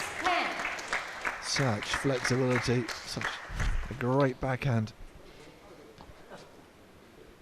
Too quick. Oh, how about that for a response? Saves a game point. This has been an excellent first game of this match. 11-7. It's for naught though, because nice and quickly Haramoto, who took a couple of points to get going, takes this first game. I remember going out to Japan for a training camp, and they have a lot of players there at the university level that play with the short pimples, so I wonder if that's made a difference. Haramoto in the last 2 or 3 years has had the exposure to the short pimples.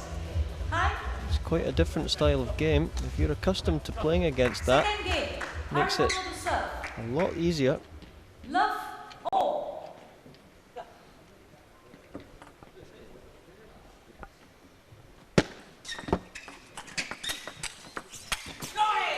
For the uninitiated, perhaps you can explain why he has such a short pimple, a specific bat that he uses. Yeah, a lot of the time for Swedish players, it's all about trying to win. You know, you can see that Carlson's not the most flexible player, and his forehand technique wouldn't suit a normal rubber. So this has made him the player that he is. 1-2. And limiting the amount of spin you put on the forehand, just sort of slapping it back a bit more. That's it. He's got a very short technique, so that definitely suits the short pimple. 3-1.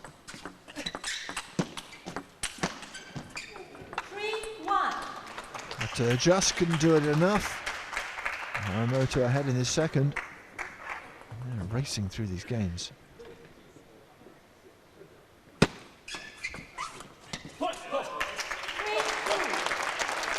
Just able to nip that service right off the edge of the table there. Look at that. As soon as the ball bounced, right on the half volley. 3-all. Look at the bat from Haramoto.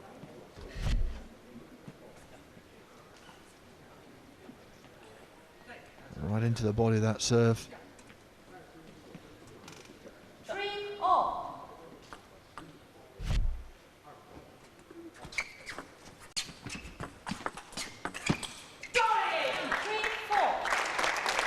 Carlson did well though, didn't he, to stay in the point? jack-a-box, isn't he? The Japanese player. Always throwing those little cracker-jacks into the mix. And as you say, Carlsen, that's not the most flexible around the court. Just has to try and battle his way back.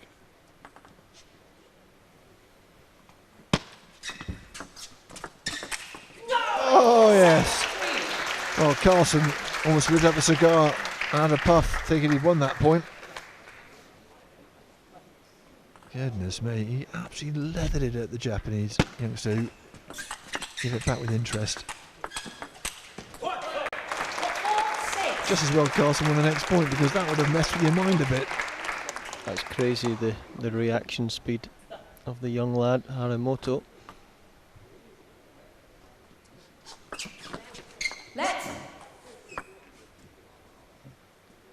Oh no, the other official has called it for not throwing up high enough. 5-6. These balls are flying around. That hit me on the knee. At quite some speed it comes at you. Goodness only knows what it's supposed to be like to actually be a metre away from it. It's quite visceral when they get into battle.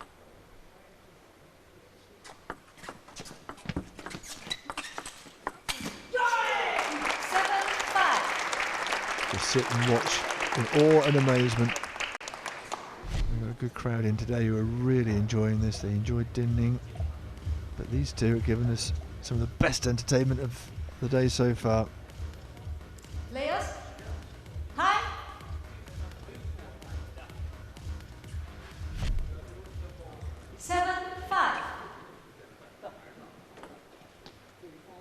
Carlsen needs to get a foothold here. That was an important point, really.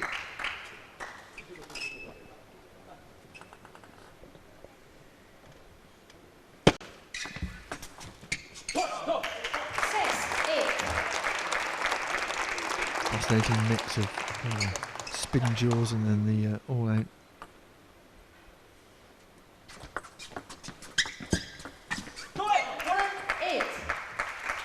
That's better from Carlsen.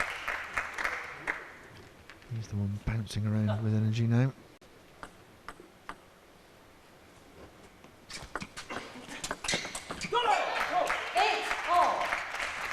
Good comeback. The wind is in his sails at the moment. I wonder if he'll see a timeout if Harimoto drops another point.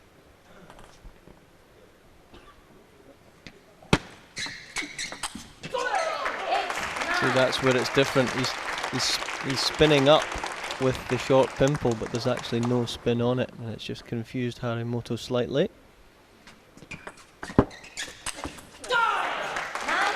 Into the crowd, carried back out again. This is really nip and tuck.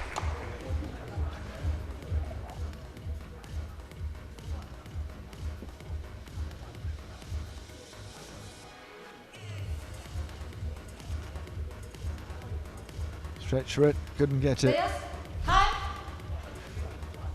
As far as Harimoto goes, it's a cursory use of the towel. He's really there to get some advice. Carlsen has the advantage because he has the serve here.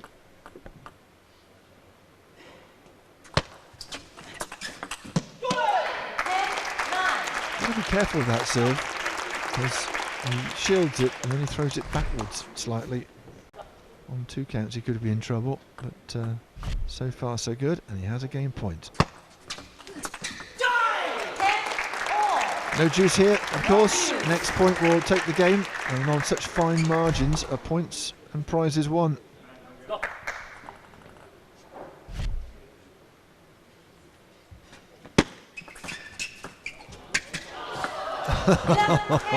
And that really was a fine margin, wasn't it?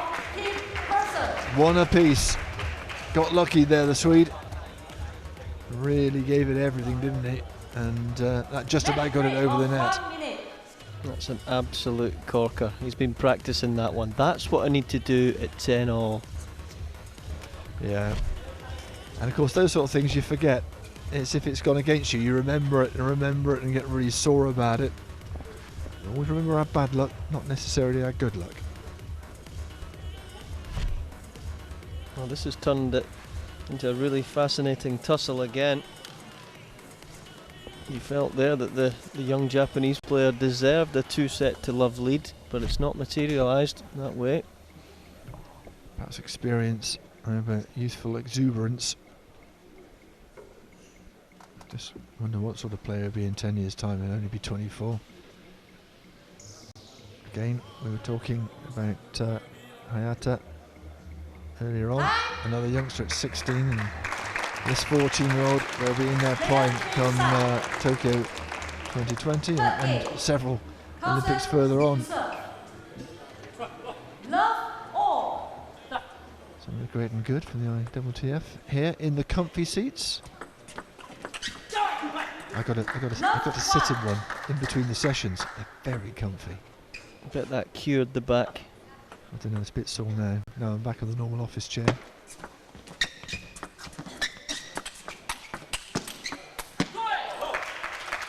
Mustn't grumble, got a ringside seat.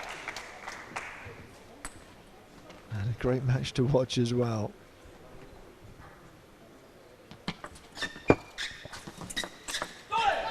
And that was wide open, had all the time in the world to choose where that was going. I remember that yesterday when he played against Paul Drinkle. 2 or 3 times he ripped that backhand down the line. Yes, he certainly did a number on Paul Drinkle yesterday, 4-0. Funny enough, talking to Paul before the start of this session, and he was saying it could so easily been 2-2. And he's absolutely right, it's not wishful thinking. But he has been in 2 of the most entertaining games we've seen so far, Paul Drinkle. Did his best and took the first game.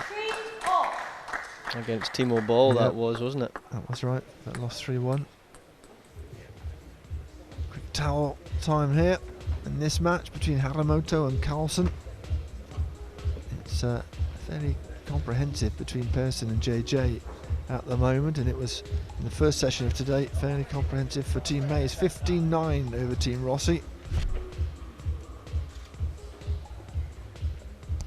Going on Team Rossi getting more than 2 games, not one of them winning. There was a draw between Pota and Feng. Not this time from Carlsen. Got to it but couldn't guide it.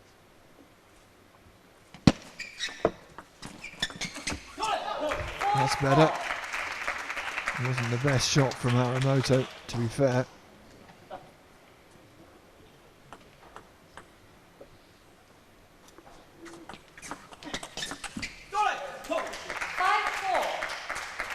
Lovely technique though, and the little flick out just didn't quite move back into position for the next one.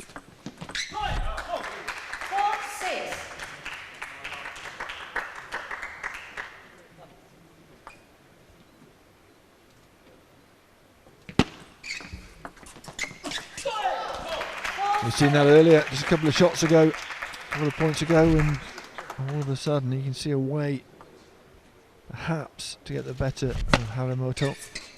4-8-4.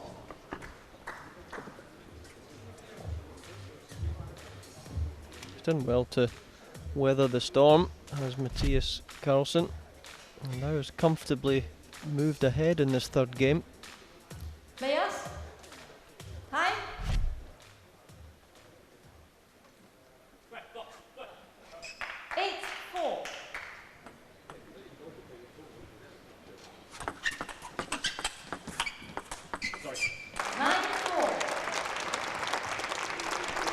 Couple of edging ahead in this match, and there's certainly enough time for at least one more game after this, and there's possibly a second one as well. 5-9.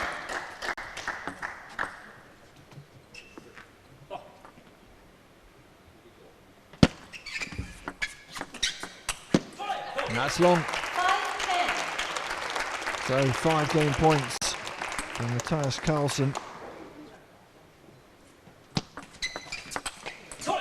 And there we go, long from Haramoto, and he is behind in this match.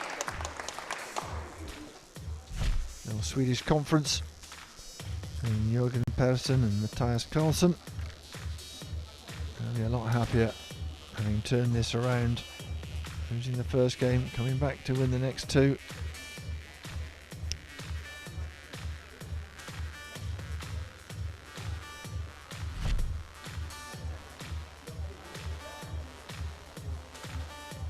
So, good third game for Carlsen, won that quite convincingly. Now then, will there be enough time? For me, that's a 15-second timeout, but that's gone over, I don't know, you tell me, 45 seconds? Harimoto to serve. Love all. I say that you keep them out there and chuck them the towel.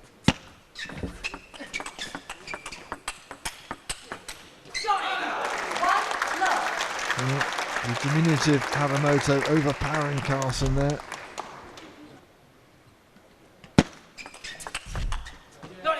He's done it again. Speed of shot, astonishing.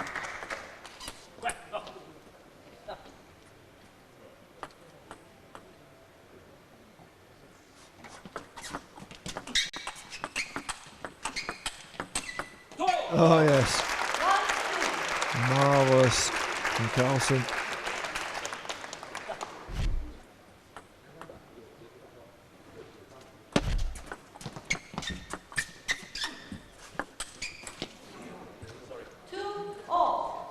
Sat up there, could have been put away, but of course you've got to readjust.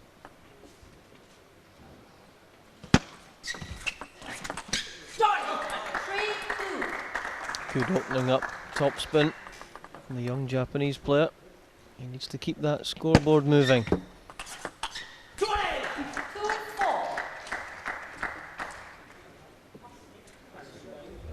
Some wonderful power for a lad so young. Yeah, not all 14-year-olds are so well toned and fit. Certainly, right arm has all the power it needs in it. 2-4.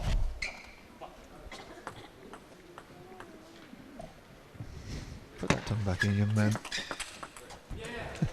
Gurning at the camera.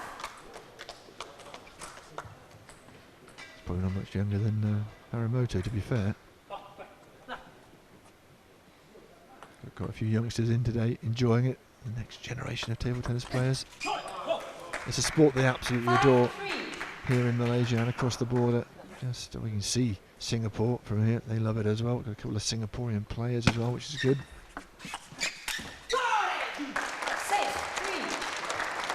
Good purchase on that half-long shot there.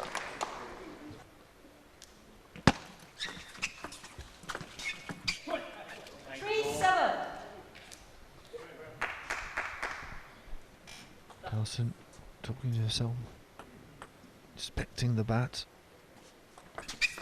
Left. 3-7.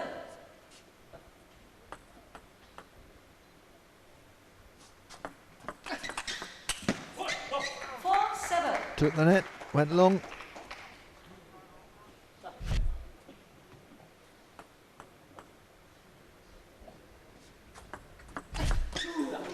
Yeah. What a shot that was. Don't think half the crowd here saw it. That's a reverse chop serve. How you can hit through that ball. So he's raced round the left-hand side of the ball so that it accelerates off the racket. Look, definitely reverse chop serve. Didn't he like it? 8-4. Moment of serendipity for him.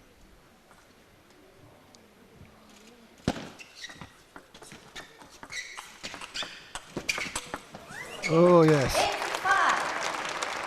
8-5. Now he can dish it out as well as having to take it, Carlsen.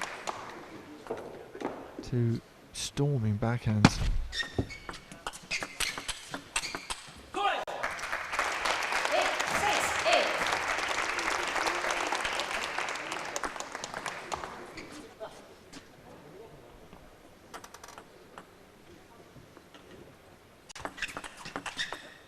Oh yes. 7-8. Swerving away from the Japanese player. Timeout. 1 minute. And timeout has been called. I think it's for Team JJ, although to be fair, she was holding it in the right hand, the referee, which sometimes indicates which side of the playing area has called the timeout, but I'm pretty sure it's Team JJ.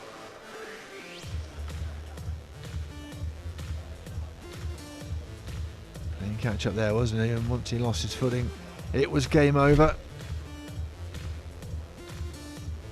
There's a sighter of our lovely new DHS high quality ball made for us exclusively here at T2.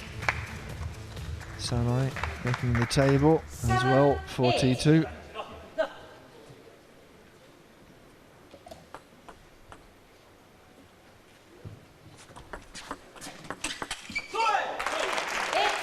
That's a good comeback, isn't it? And as the clock ticks down, every chance we might be able to go into a kill zone game as well. 9-8. That was a good little flick out from Carlson, but Haramoto equal to that.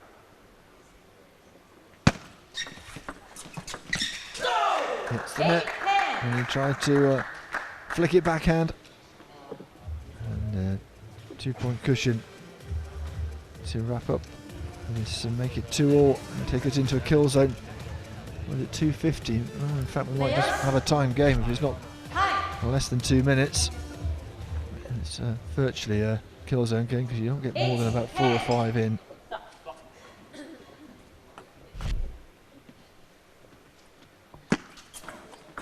Oh, got himself in a tangle there, didn't he?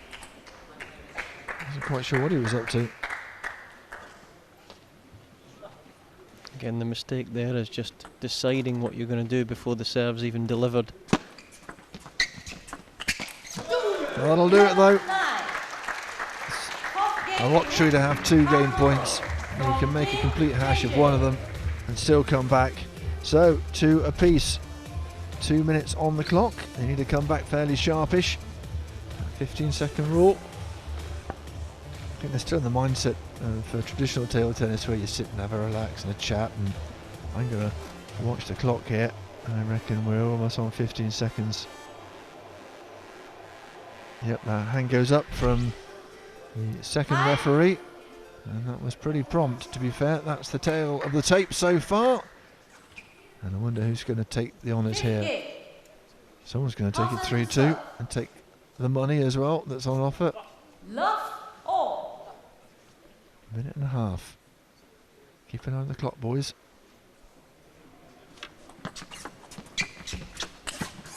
Oh. Nice way to start, Haramoto. Very aggressive. Well, most players there are just going to spin that up slowly. Not Harry. In he comes.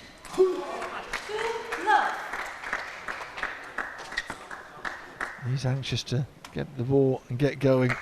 Less than a minute on the clock. If he can get 1, possibly 2 points more, he'll be happy.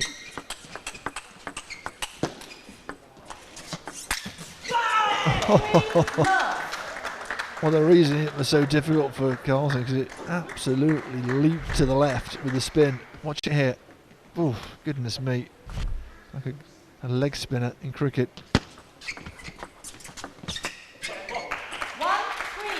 1-3, take the ball quickly.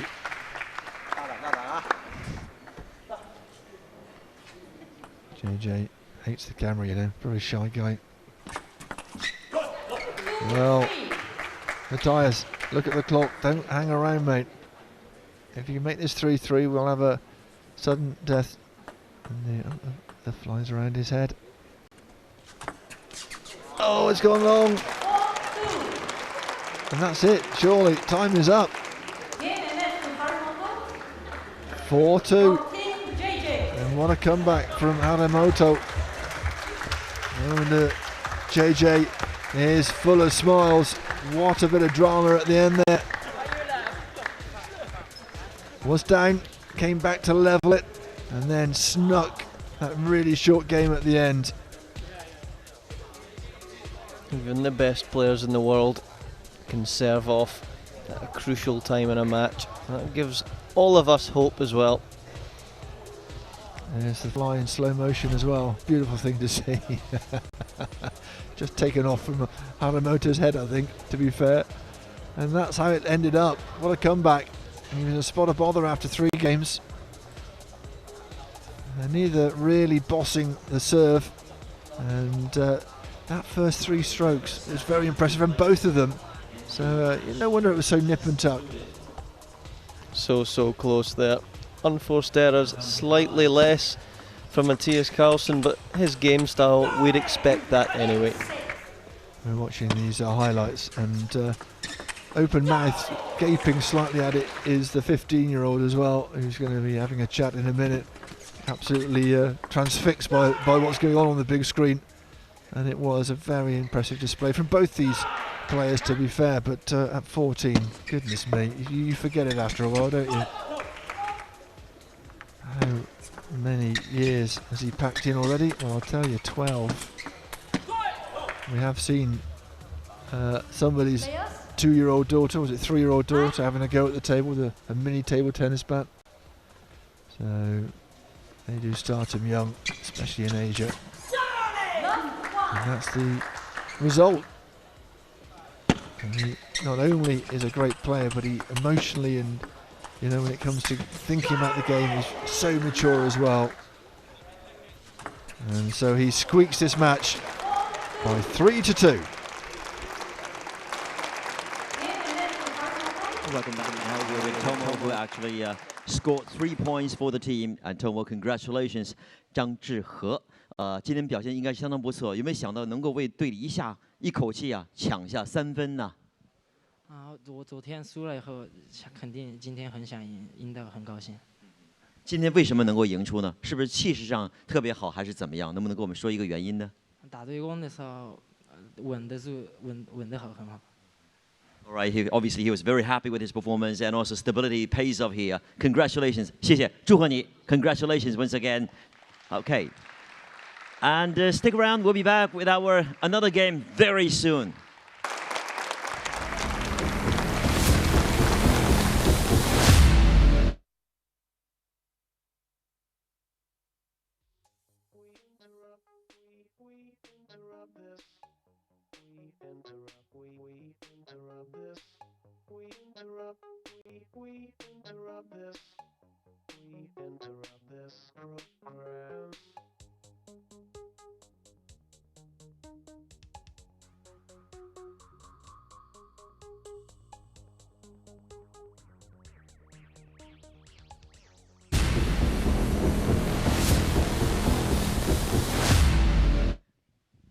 Hello there, welcome back. And game 4 is about to start. All right, let's do the coin toss one more time.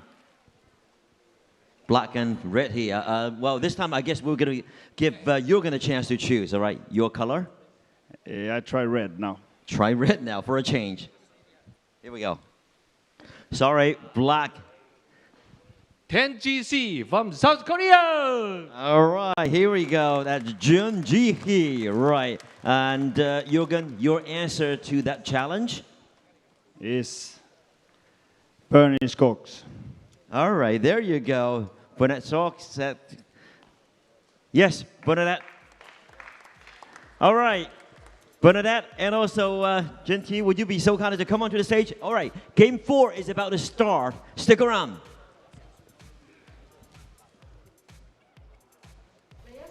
So then the women up at the table. Bernadette Socks of Romania against Jun Ji-hee of Korea. Former Chinese youth player, moved when she was 16 years of age.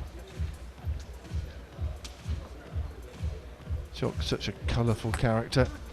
You know, I saw her in the practice room in a full-on forehand exchange with one hand whilst adjusting her hair clip with the other. How about that for multitasking? This is Jun Ji-hee, her opponent, 24 years of age, left-hander with a fairly unique grip. Won the Moroccan Open way back when she was 19. This is her opponent, the Team Pearson, ranked 55 in the world. Has won Junior Girls Gold at the European Youth Championships, still only 22. Doesn't feel, obviously, that jewellery is going to be a inhibitor to her winning here. Bracelets and a lot. And Winnie Che is still in the chair, our referee, the Singaporean.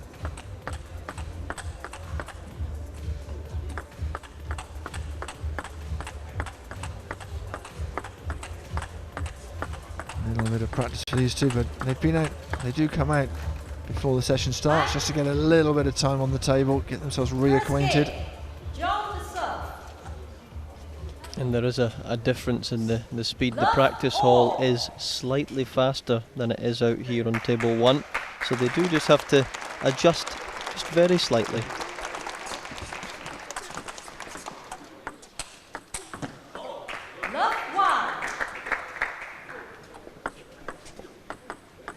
Jeon Ji-hee lost to Hayata 4-0. Hayata from Team Maze, of course, so she'll be looking to bounce back, the Korean.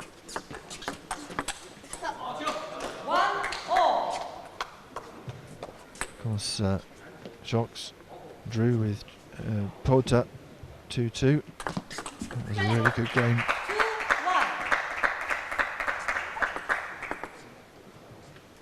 She doesn't hang around, likes to get on with the game.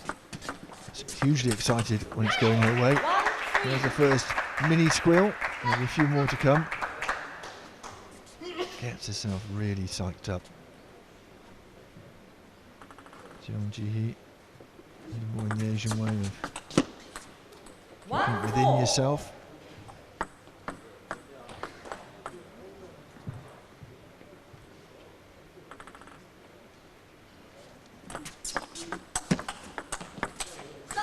That's long. That's long. Second point of this game. Jeon. She certainly needs to do a job for her team. They are 10-4 down to Team Pearson.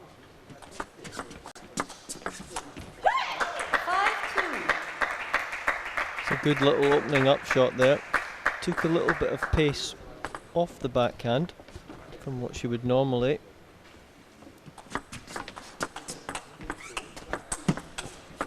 Oh yes, that's a great shot. Looked like it was drifting out. It's one of those where I think your opponent thinks it's going out as well. And I think Jeon Ji stopped to watch for a moment. I was a bit surprised when it stayed on the table. Let's 2-6.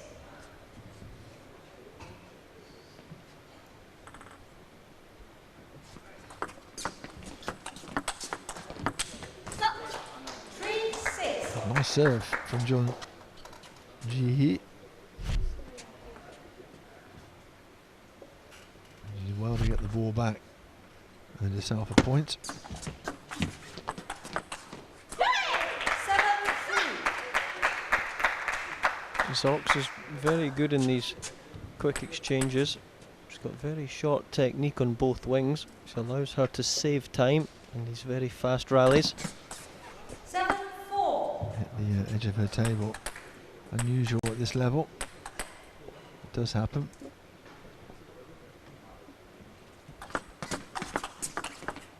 Fast hands, great response. Both those shots from Jeon.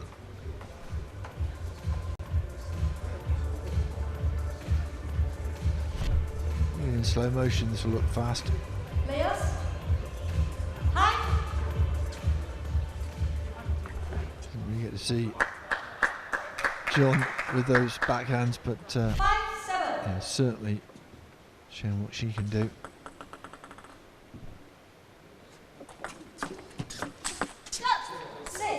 Lovely crash flick there, getting her head close to the ball. That's really key when you play that shot.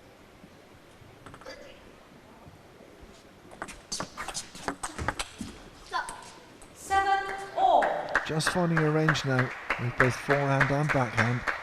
Shox had a really good early lead, but she's lost the momentum here.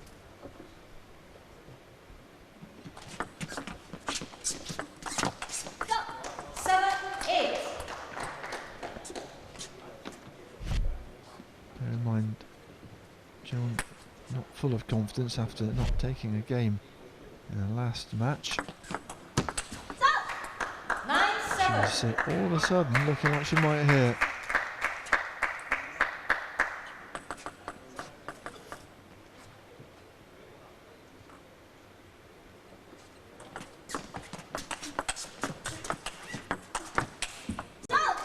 looking really strong now. Overpowering shocks.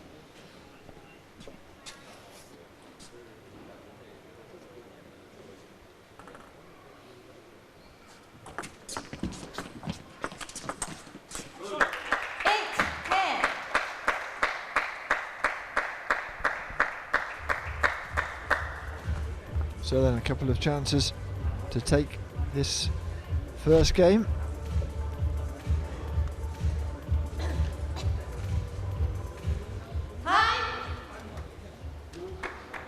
Lovely wide angle there on the backhand. Socks under pressure.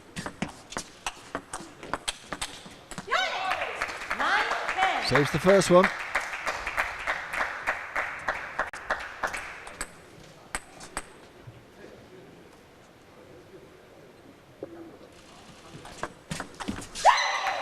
And saves the second one. No juice here, of course. We always say this, hope you get in the hang of our rules.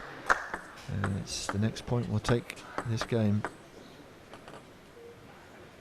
John with the slight advantage with the serve.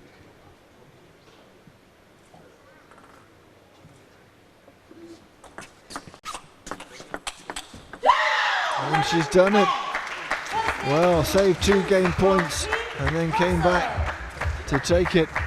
And that was a full-blooded shriek from the Romanian. Looking right at Jorgen Persson again. Look at that great team spirit over there. Well, she's a lively person, isn't she? And she's the life and soul of that team, and she gets on really well with Jorgen Persson. So that's half the battle, isn't it? Nothing worse than having your boss and you hate him or her. And it's the same in this sort of situation, I guess. But you know, what's not to like with all the team captains here? Experienced, really good with their players. It's a different kind of team environment, isn't it? But it's working really well. They're all gelling together.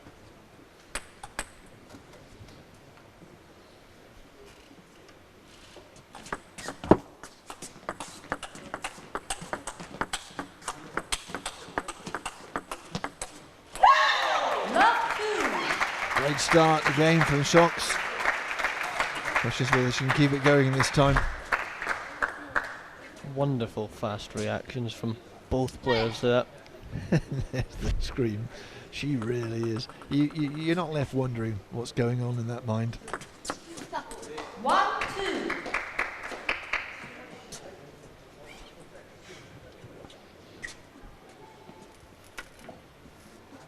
I think as part of T2 we should get a sound meter in here to see who is loudest. 3-1. Haramoto, he gets going, but I don't think it's not a patch on Shocks, surely. You're the expert in these things, do you shout? Shout a little bit. Hopefully it's slightly more manly than Bernadotte's shriek, I don't know. Your Scottish brogue.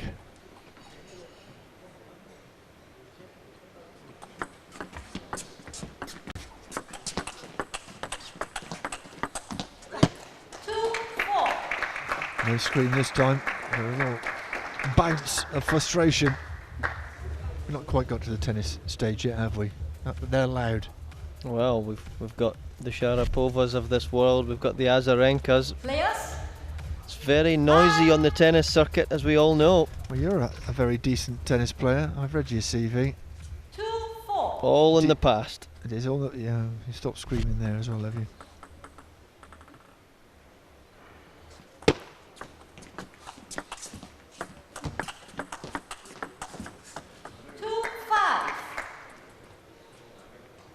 What was a 3 handicap at one point in golf? I hate people who are this good at everything. But I've almost drowned about 12 times in the swimming pool, so That's a there we Scottish, go. Scottish privilege.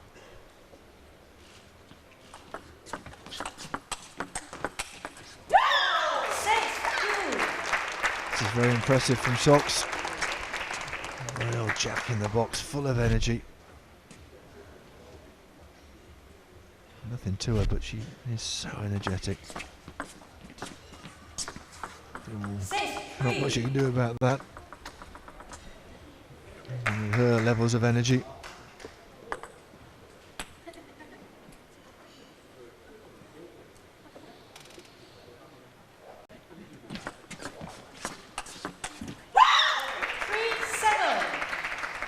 That screen was up there, and so was that forehand. Lovely direction right into the body there.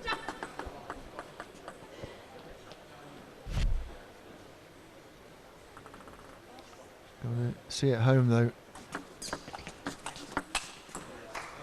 Had to save 2 game points last time, and she looked like she was going to cruise and be comfortable anyway early on. One thing she doesn't want is John getting back into this.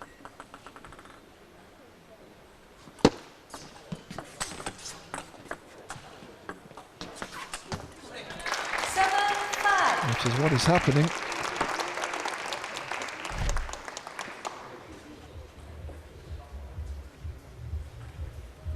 See what she's trying to do. And it's a spectacular shot if you can get it up and over short on the table.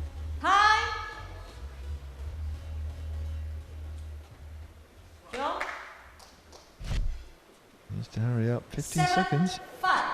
I'm still waiting for this yellow card. Hasn't come out yet. That would liven things up, wouldn't it? 7-6. Time out for 1 minute. Timeout called. There's a Pearson timeout. Bit too close for comfort. What was it, 7-4? Now it's only a point difference. The timeouts have been used at very intelligent times so far, and they've been used to great effect. Yeah, captains have had a good old think about this, haven't they? And if you're a table tennis player, especially if you're now starting to coach, you have to be a strategician. You have to work out just what you can do for your player, not just leave them there on their own. It's not just a question of urging them on from the sidelines.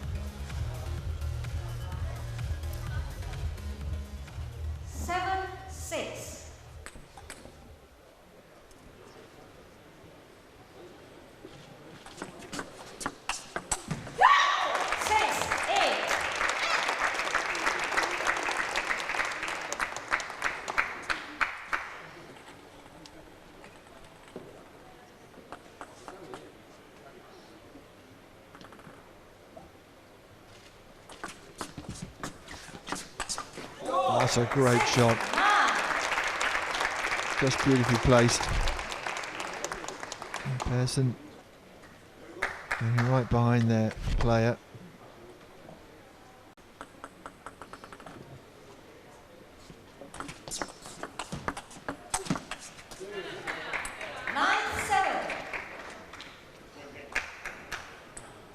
John Ji still looking at first precious game of this tournament. The first point for her. Thought she had it, a game point in the first game, and now she's having to defend a game point, or several game points in this second.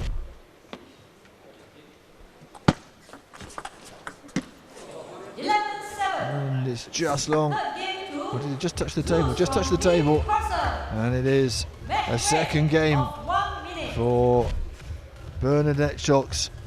Let's look how close this was. Oh yeah, brushed it. A little look from John to the referee. She knew.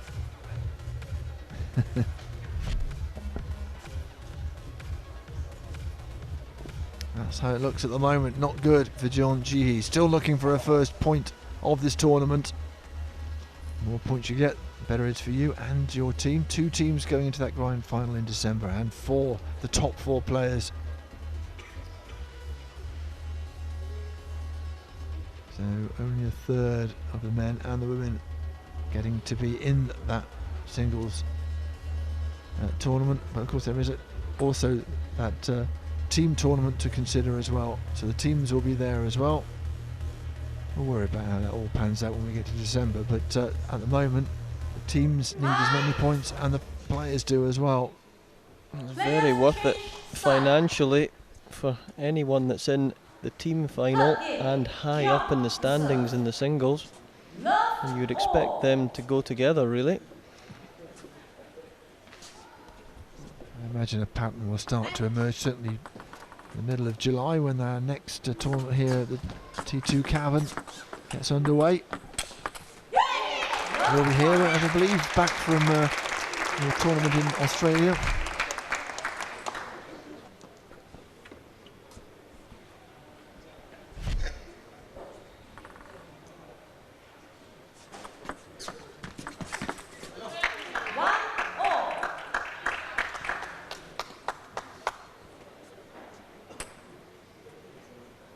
They fed her rocket fuel as a kid. She's so lively.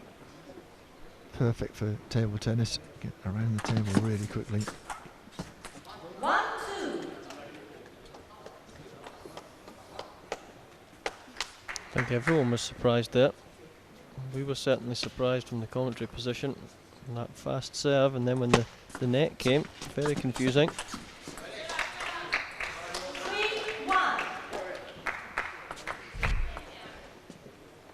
The thing for Sox now is not to take foot off the gas.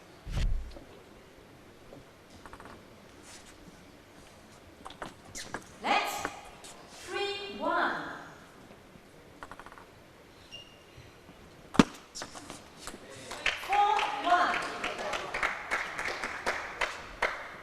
Both players are very good, deceptive long serves, and that gets them into the nice quick exchange. Ooh, just take an edge, did it? And that was down from where I was. And that was down. Zox is trying to claim it. Let's have a look from here. I mean, the referee wasn't getting... Absolutely down. Yeah, wasn't getting a lot of help from the other official on the other side, unless there was a subtle signal I couldn't pick up. But it was, yeah, it was close. Got to put that away now and forget about it and get on with the game. Players, high. I think that might have fired Jeong Ji-hee up a little bit there when Zox tried to claim that one. 1-6. I'm not sure that the shot was in the right place to actually see it. It was behind the table, not on the side.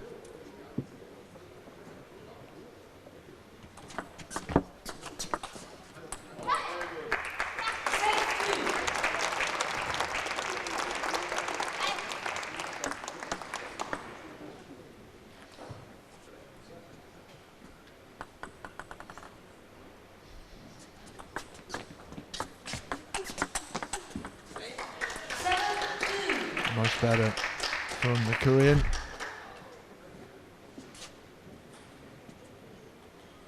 Sharp exchanges. Both standing at the table.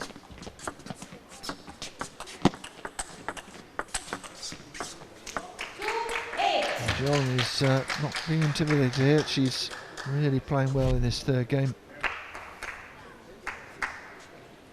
Neither really wanting to retreat away from the table if they can possibly help it.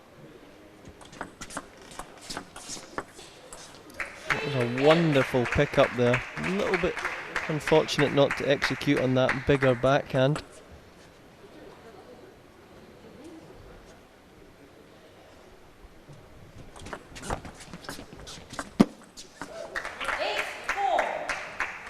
That was going to be hacked in half, that one. Well, sometimes brute force is better than subtlety. Players, high.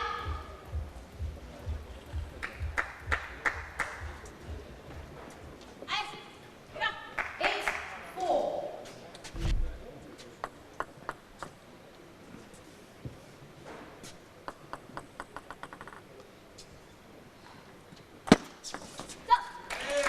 And there it is again. Change of serve.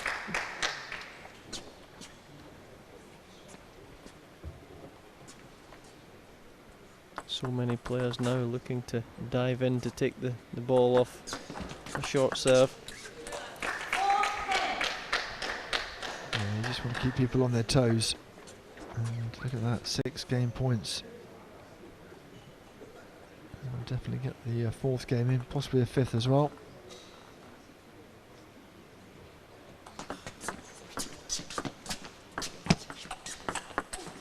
Oh, that was fabulous.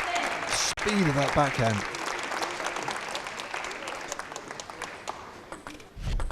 It's nice when a rally develops from the short touches around the net into some fast play. 10-6. Well, bit of a comeback here from Sox. He's got a bit of work to do to get up to 10-10.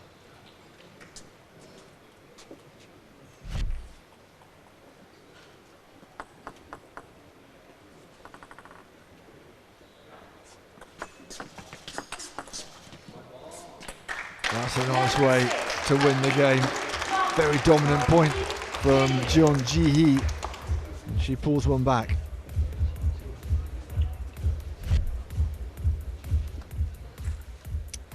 The difference in that set there was Jeong just directing the ball to a few different areas with her forehand. It wasn't so predictable. Once or twice to the wing, and then a quick little subtle shift into the middle. And it was the same when she was flicking as well. Sometimes opening the hand and going with a flat flick into the middle instead of flicking right onto the wing. These subtle little changes make a huge difference to get back into a game like this one.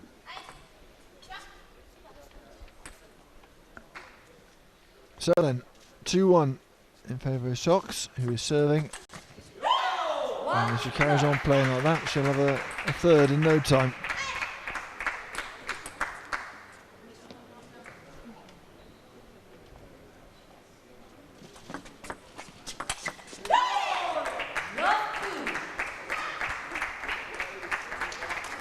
The Sox squeal is in full swing.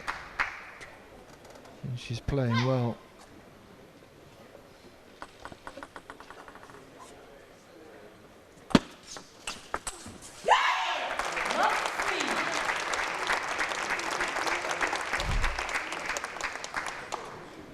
Great forehand, and then it looks straight at the bench. Looking for a bit of support.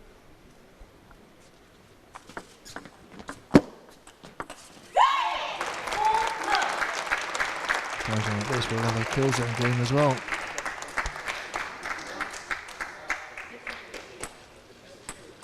Keeps you on your toes on the bench as well. If she shrieks at you and you're not looking, oh, there's going to be trouble. Keep your phone in your pocket. No texting on the bench, please.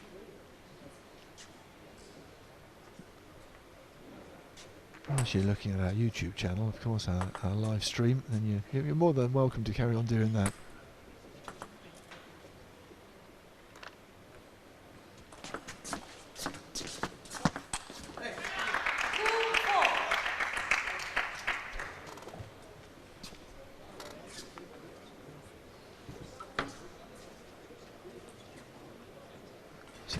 Points played. Time for a little towel break. When I say a towel break, it's still 15 seconds. And they really have tightened up on that in this second day. As we're all getting used to the rules of T2. Basically trying to get a nice fast game of table tennis underway.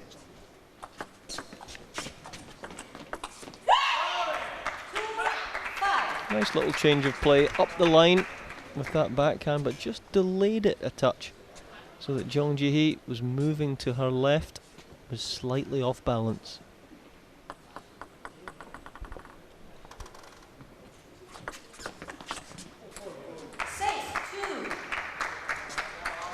More restrained, no squealing.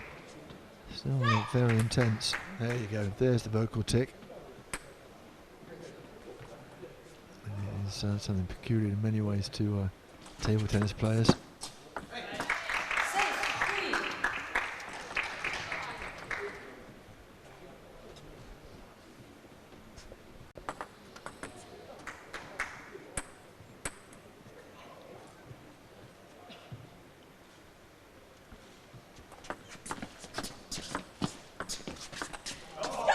That was a lovely manufactured shot there, just caressing over the top of it. Little flat flick. We don't see that that shot very often. I'm going to push. No, I'm not. I'm flicking over that. Lovely deception.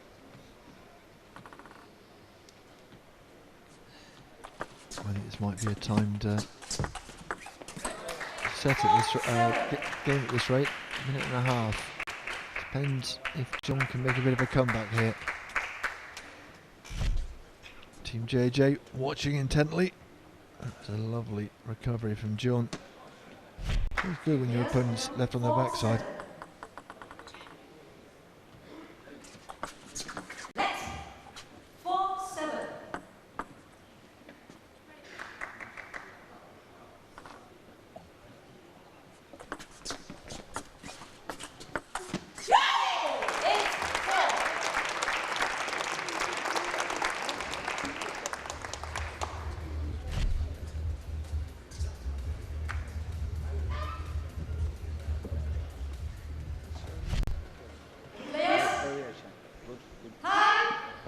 Just on the seats in the far side, but away to their left-hand side there.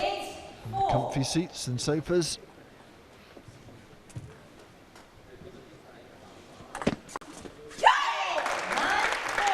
Edging closer. She'd like to just wrap it up with 11. Feels like a real win, that. An official 3-1. And she's done it. Yes, very impressive from Bernadette Shocks, who drew with Porter yesterday. She has her first win, and she'll be absolutely delighted with that by 3 games to 1. Right on the clock as well. High fives all round, and this is why. Look at that infectious smile.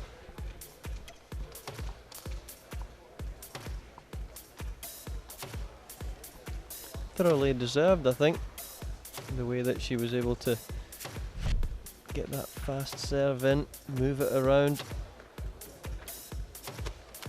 Very comfortable in that 4th set, as you can see there.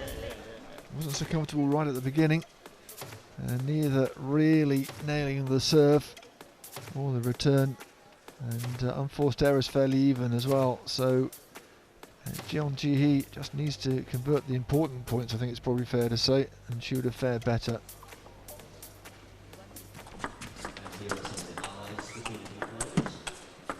That was a fabulous shot, wasn't it? Right into the corner. Nothing that Jeon Ji-hee could do about that.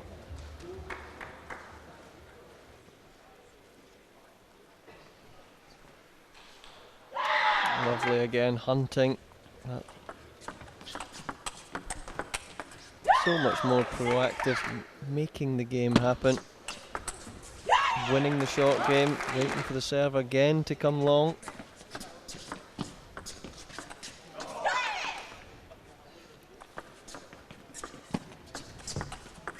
It's a fast game, wasn't it, as well?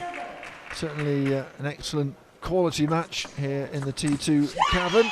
And the win goes to Shocks.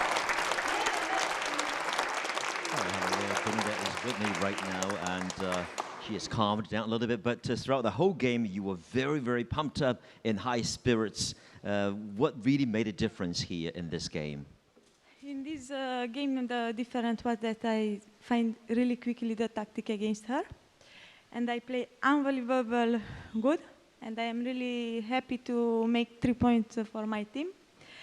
And I am hoping that I can play all matches like this, for I can help my team and play really well like this. All right, I'm sure your teammates will agree indeed. Your team is already leading 13-5. Bernadette, thank you very much indeed. All right, we take a short break. We'll be back with another game. Stick around.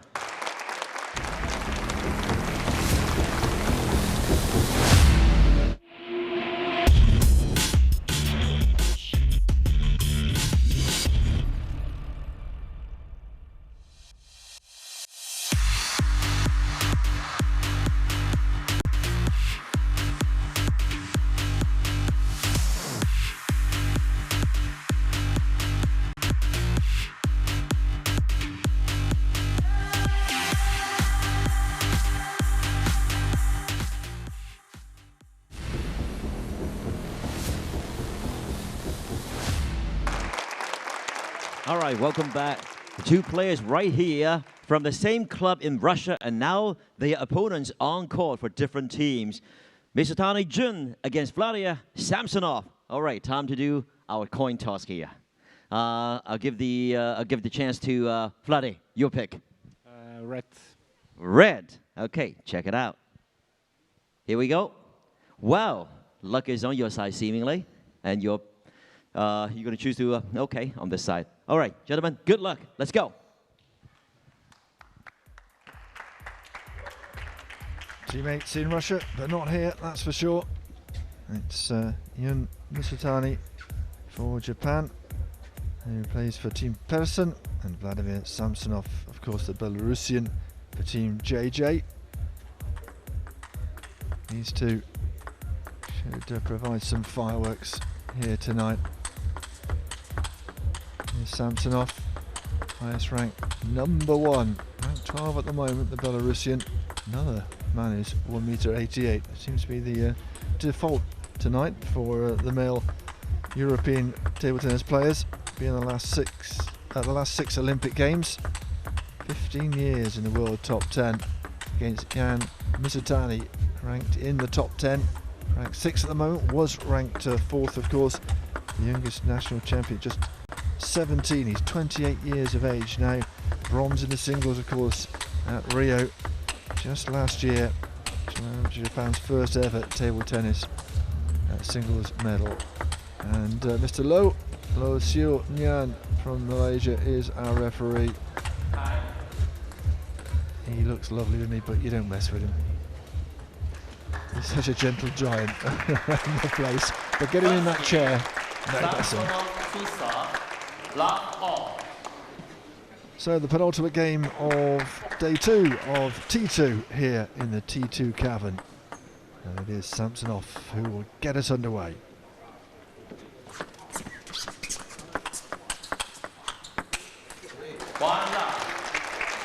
We could be set for a cracker here. Two fabulous players. Who knows that each other's game inside out as well.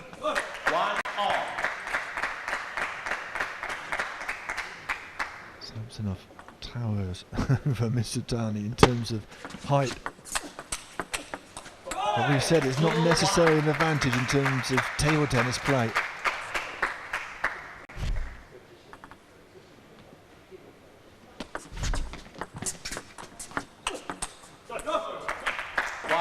It's nice to see Mizutani being proactive there, going for his forehand. Sometimes when you see him playing the very top Chinese in the world, he's too passive, and it's the same for Samsonov as well.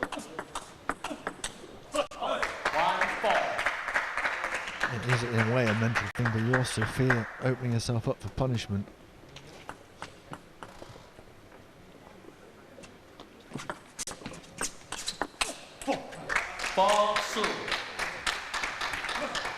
It's lovely the way that after Samsonov does the pendulum serve, he's so quick at getting down from that 6'3", 6'4" into position, waiting for that third ball. 4-2. Mizutani with the early advantage. 5-2. And you'll notice through this game, Mizutani so clever at that and has been since he was 12, 13 years old, opening with different spins. 3-5. Left v right this match. Again, changing the dynamic slightly.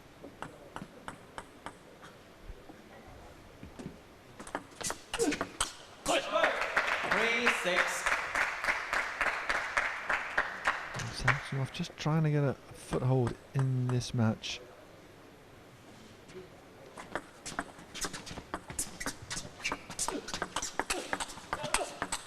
That's long again. Remember, he opened this T2 era with that great match, a draw 2-2 against Timo Boll. And he's just trying to get that rhythm that he had in that match back again. Oh, took the edge. He's not having the rhythm, he's not got the luck, and he's 5 points down. Well, this is not normally the way that Mizutani plays. Normally he's back from the table, lobbing, quite passive. This is how he needs to play. if he wants to get into the top 2 or 3 in the world. He must have had a boost from the Olympics, of course, getting a medal there. Service as normal when it comes to the top 2 places on the podium in terms of China, but gives you a little bit of hope for the future and of course for the next Olympic Games. 3-10.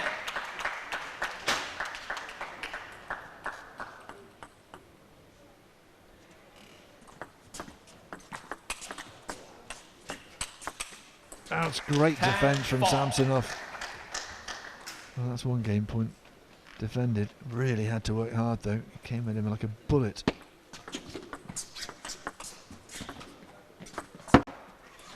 10-5. Both players affected by the net cord. Samsonov hanging in there. 11-5. That was a little bit rapid fire, wasn't it? First game in 4 minutes. Never quite gone to 6 games. Let's see how we go. It's possible, but unlikely. That did all sorts of things, and Samsonov just looked at the table thinking, what happened there? I wonder if this was a definite tactic though from Jorgen Persson to say to Mizutani, look, your whole career you've been too passive. Let's do something about that here.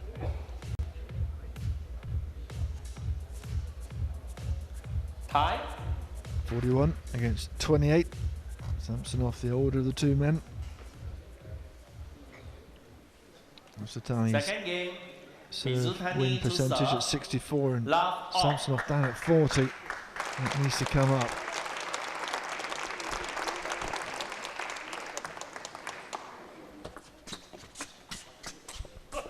One love.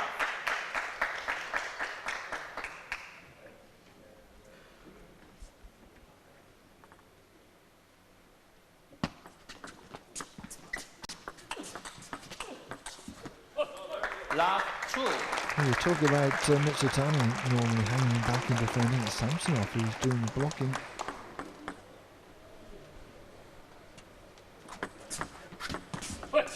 And what we're seeing here is normally what happens when Samsonov plays against the top 2 or 3 players in the world. He just goes into his shell a little bit.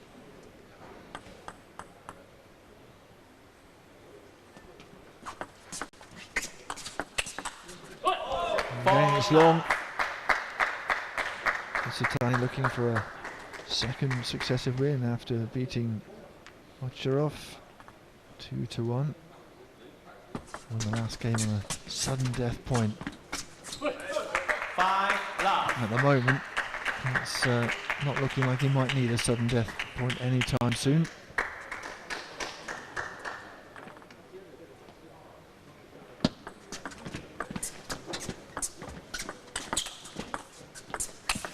Oh, yes. 6.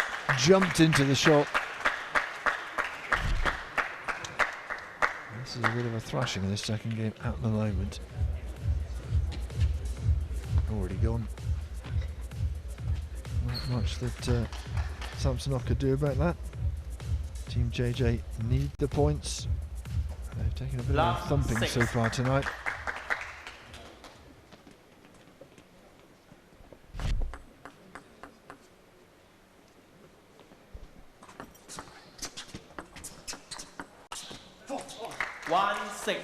And 14-5.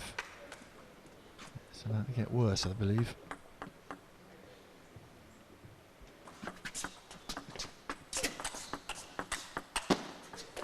Six, 2.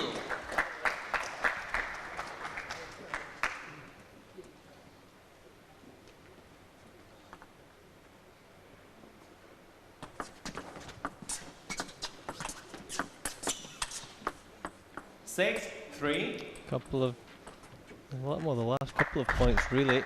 It's not hit the ball cleanly, Samsonov. It definitely works in your favour though. Opponent not being able to read the spin.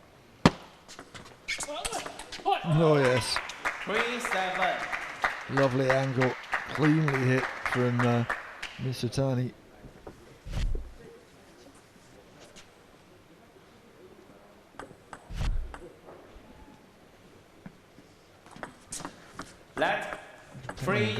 Samsonov are watching today with the one that traded blows with ball at the beginning of yesterday. Different person. 4-7. Just a little bit undercooked.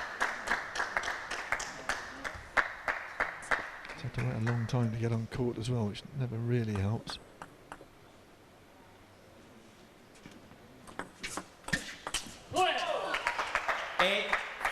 Another good pickup there from the racket of Mizutani, reading the length of the serve, and that is so crucial at any level in sport, particularly this one.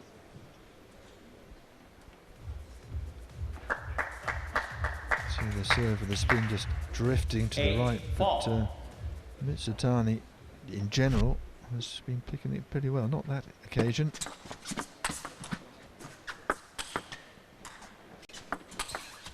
No chance at all for Samsonov there. He's a really energetic man around the table, isn't he? Look at the knee is up, gives it everything. Bit of energy needed from Samsonov. 4-10.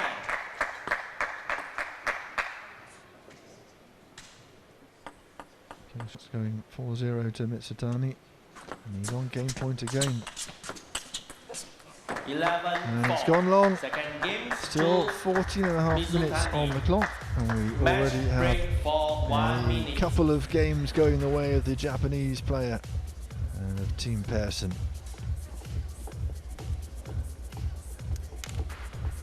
Be interesting here if the Belarusian can get back into this, because he's definitely not 6 or 7 points a set worse than Mizutani, not when he's in full flow. And they obviously do a lot of hitting with each other when they are at the club together. They know each other, they've obviously been around each other in this tournament, although of course within the teams they tend to stick to the teams, which is the beauty of the tournament. Right, they've had the compulsory minute timeout after 2 games, and now, not after each game, they will change ends. Let's see what Vladimir Samsonov can do. Still got enough time to come back to 2-2, perhaps even sneak a kill zone game.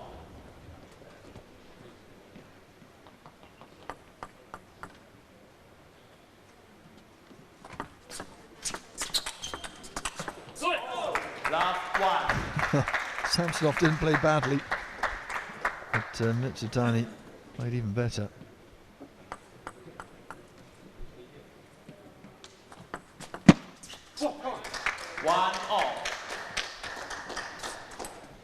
It's a big point for Samsonov, even as early as we are in this third set. It's got to stay with him.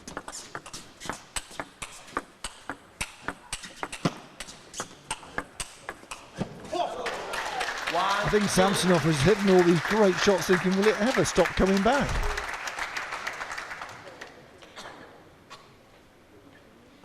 Excellent work from both players.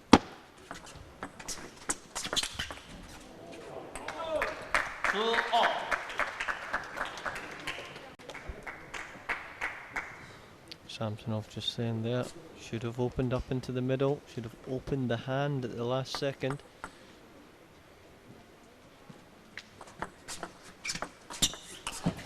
And that's what he's done on this occasion. To learn from your mistakes, don't you?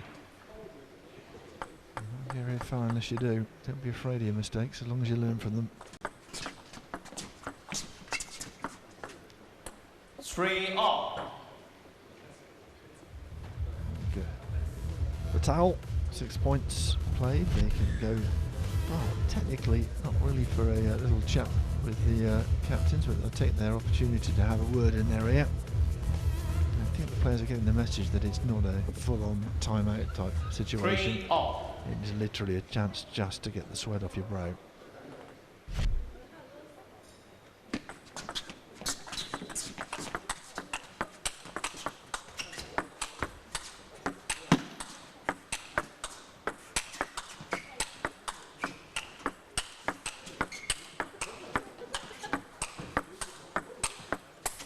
Oh yes, that was a great shot from Mizutani.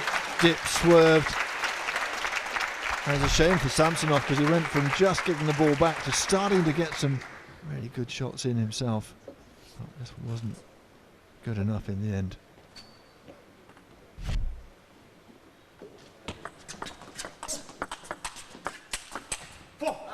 That's exactly what he needs to do. If Mizutani's beaten him by being proactive, that's it. Samsonov needs to step round there as well. Take a few risks. That's what high-level table tennis is all about.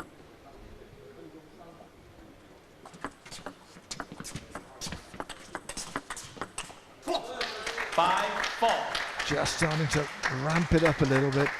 And that's what he needs to do, like you say, Gavin.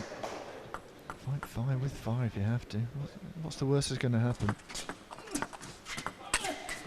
I mean, these guys have got so much ability that they can throw the racket at these shots. You see it in the practice hall.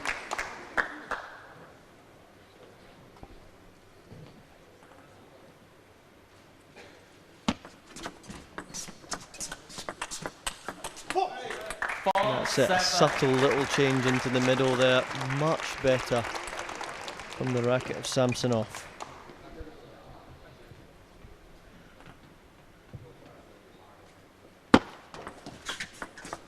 Seven, 5.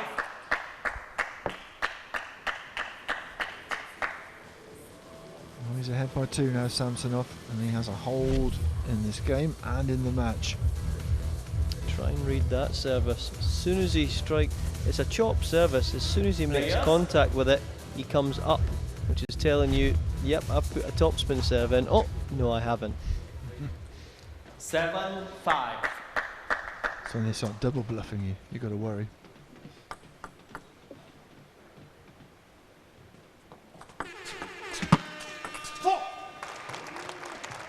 Eight, 5. I'd love to tell you what that was, but I've got no idea.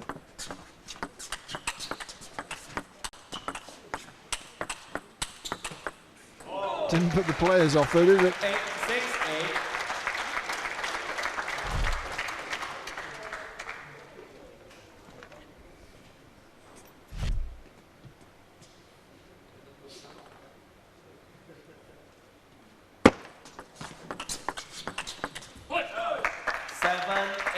Still got a lot of time on the clock. We might get 2 more games in after this. 1 minute. Timeout has been called though.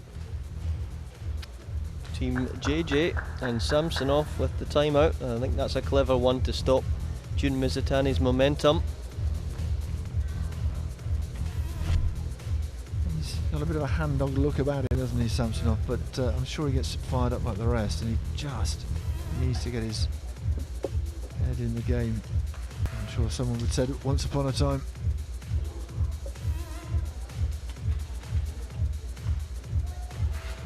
I just love the amount of concentration on his face. He is almost like the Chinese players in that you're never quite sure what's going through his mind. Doesn't show a lot of emotion, not like shots we saw just now. And these guys are so good, they look down at the racket in disbelief 7, 8. when they've missed a shot. There's a hole in it somewhere.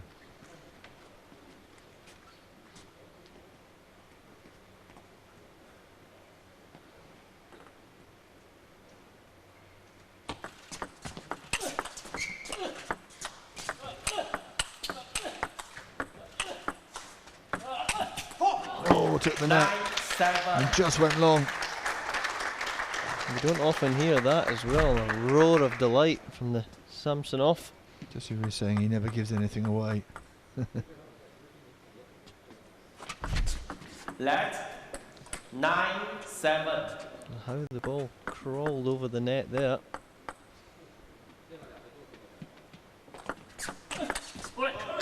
9, 8. Lovely hunt of that serve. All of 3 or 4 inches off the end of the table. Mizutani was still able to generate a huge amount of pace.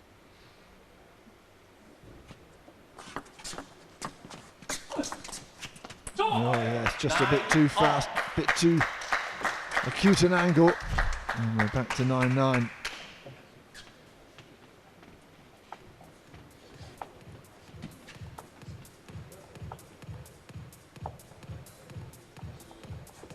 Very similar, that one there, to Ovcharov earlier on when he was playing Shabayev. 3 or 4 of those big flick winners that he was playing.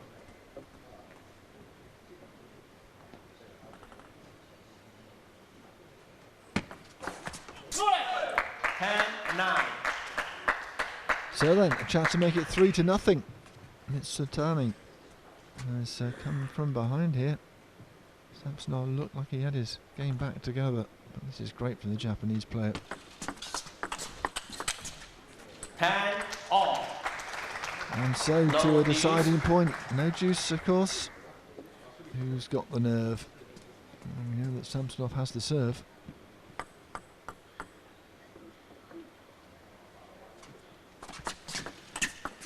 Oh, it's long. After all that, got himself back onto level terms. But he's still yet to get on the scoreboard here. Last thing he wanted there was the serve drifting long. He wasn't really in a position to play a big reloop off that, but credit to Mizutani. Looking for the aggressive shot.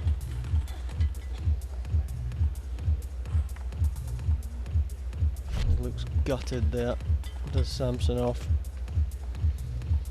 It's always so when you lose. Sudden death. This is not going to be the first or the last time they've felt this emotion. We've got a lot more to go throughout this season, through to December. 6:26 on the clock. It's either going to be a game that plays to 0 on the clock, or we might just squeak a kill zone game.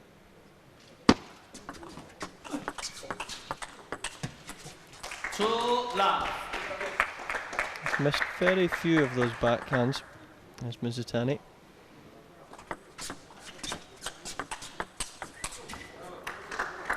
Free love.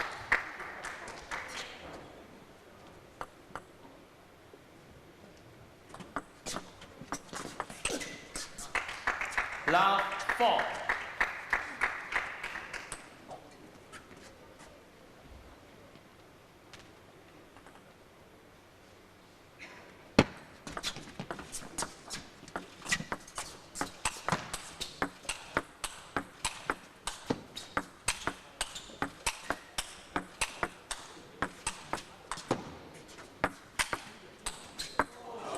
Well, the leg goes up to get the power in the shot, and it worked that time.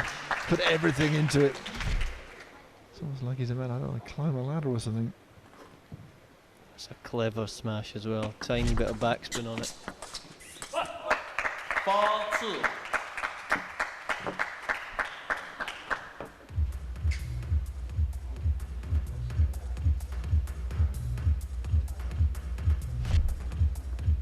First stroke win certainly going the way of the Japanese.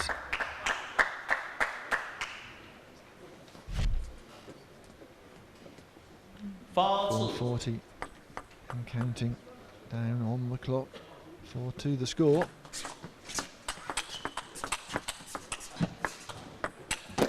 Oh yes. 4-3. At the moment, it doesn't matter what shot he plays, it's flying on. Plays that one shot. That look at that. One leg. In the zone, isn't he? Everything's working for him. 3-5.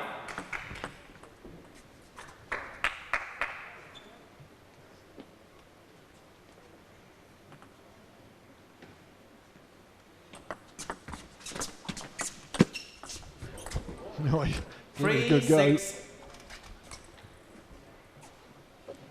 Mizutani has the sort of feeling as well. You'd expect him to make that once he gets to that. If he could have just got to that ball, he would have had the hand feeling to caress that ball over the net.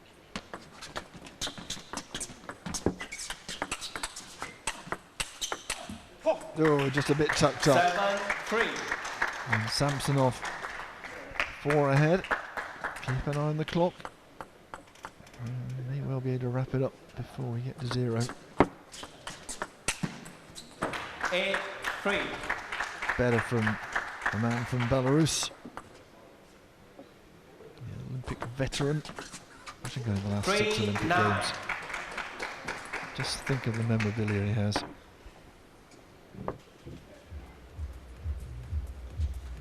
This young man, very much looking forward, I'm sure, to the Olympic Games on home territory. He's just a spot above it at the moment in this game. He's definitely got the match won. It's a question of whether he can get another point for the team and himself. Left, 3-9. Wonderful high toss reverse serve that was. Just showing us there that it wasn't luck. 4-9.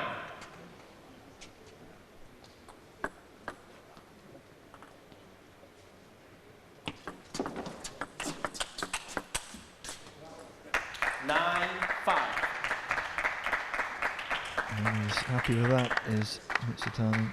Plays with high energy, plays with a smile on his face most of the time. And that's long this time. So 5 game points for Samsonov to bring it to what, 3-1. 11-5. And he's done it. That's much better from Samsonov. And we are in the kill zone. So what happens here is that we stop the clock. It doesn't matter anymore. It's first to 5 and they'll take another game. So it could be 4-1, it could be 3-2. It depends who gets off to a flyer, really. We love the kill zone.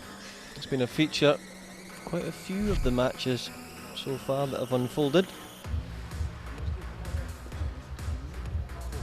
Good comeback from Samsonov, who was dead and buried in the first 3. And if you can just sneak this one, this is the beauty of it. You can make it look a lot more respectable in a T2 cave.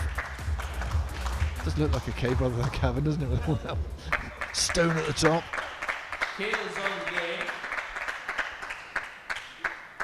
Is there a difference? Excuse me. Okay. Kill zone game, Samsonov to serve, love all. We'll start without him. Never do.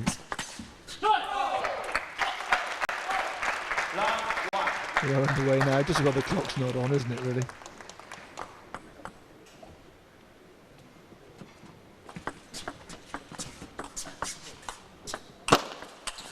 Yeah, that's a good shot right down the line and actually stepped back into the ball there. He was able to hit it with a little bit more force, a little bit more pace.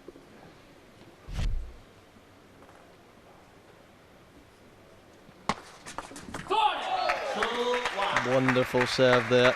The secret to such a fast serve is to catch the ball as low as you can to the table. Which comes with its own dangers, of course. Could come bouncing straight back at you. Oh, what a defensive shot that was from Mitsutani. 2 points away from taking the game in the kill zone. 1-3. No wonder Samsonov's a bit annoyed.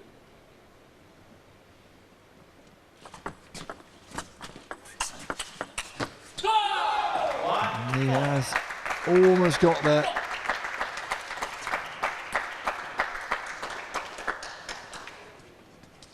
Mitsutani will watch this like a hawk.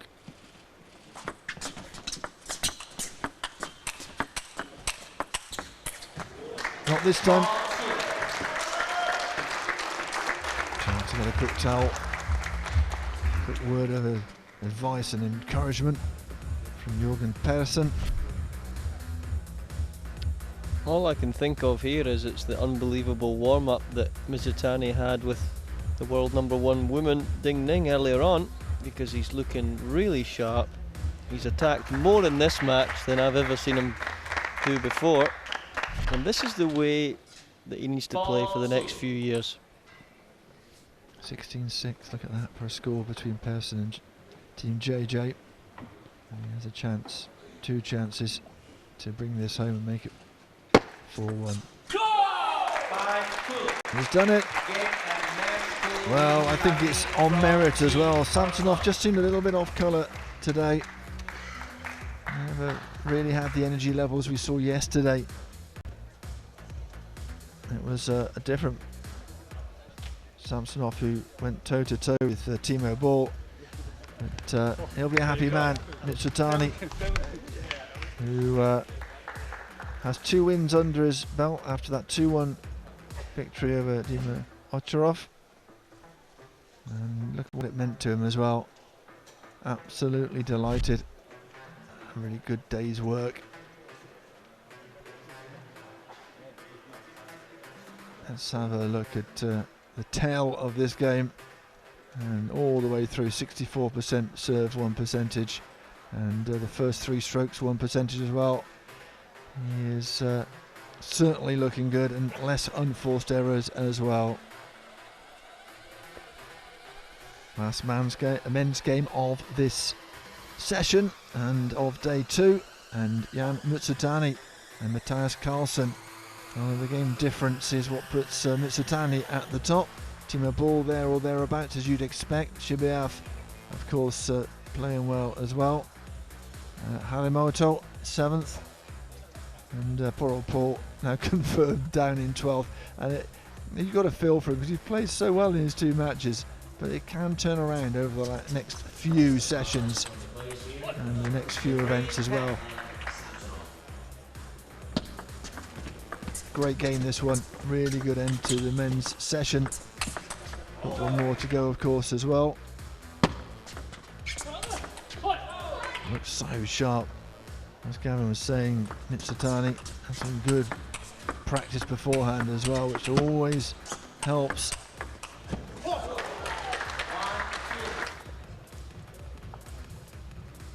And just a little bit leaden-footed today, Vladimir Samsonov. And he doesn't have the bragging rights when they meet again at their club in Russia. But could have pulled it back to make it a bit more respectable in the kill zone. Couldn't do it, and it's a handsome win for Mitsutani. 4-1 over Samsonov. Welcome back. Now we're with Mitsutani Jun. Jun did very well, very focused throughout the whole match, especially in the kill zone when you entered, and you did so well. Do you like the new system, like kill zone? I played first time kill zone. Maybe I like it because I won. Obviously. Well, today you really did well. And what else did you do so well in this whole game against your old opponent from the same club? Yeah, I practiced with Brady many times. Okay, last time I won him Olympics, so I remember it. So you know him too well. Yes, I just fight every point. Yeah, indeed, indeed. Congratulations, Jun. All right, thank you very much indeed. I will take a short break, and we'll be back very soon with Game 6. Don't go away.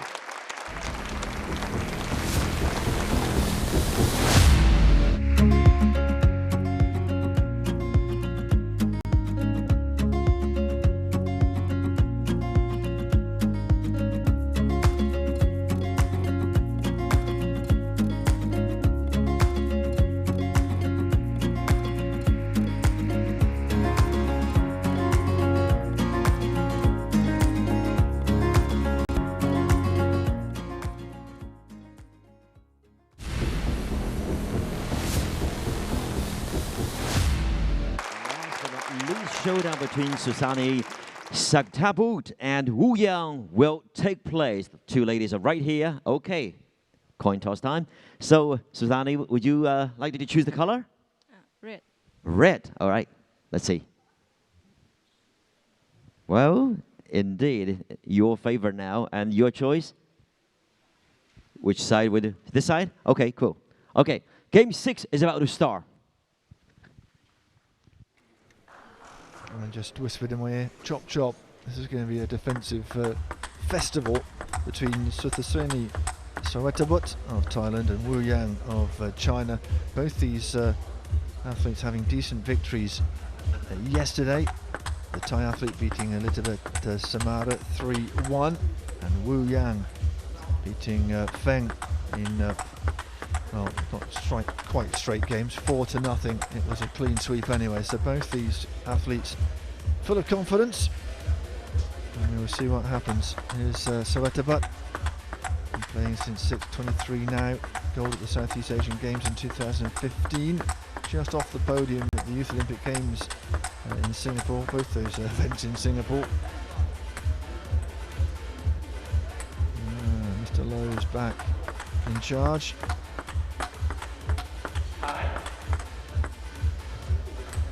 Wu, of course, in the orthodox choppy style. Good counter-attack as well, 2009 world champion. So both have a bit of pedigree.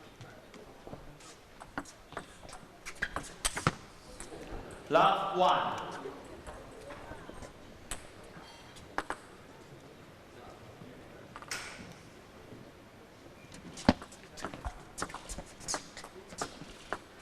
One off.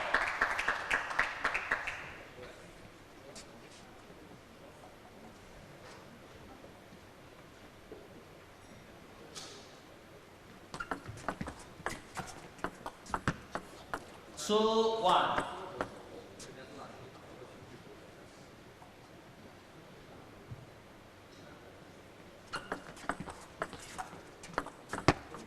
One, 3.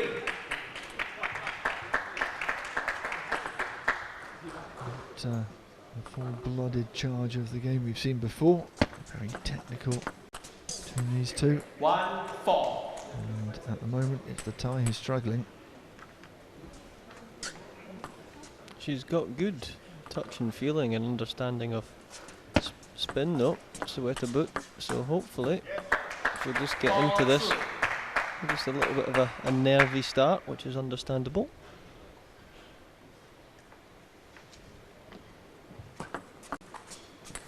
Five, 2. All these matches are tactical, but when you see these two in together, looking at each other's spin, to mix our games up a little bit. It's a game of chess on the table tennis table. And I know the audience likes to see people 10 foot back, bashing the ball back, but this is just as intriguing. 2, 7. And it's running away from Sawetabat at the moment. Look how quickly this game is going as well. Just less than 2 minutes gone on the clock. 8, 2.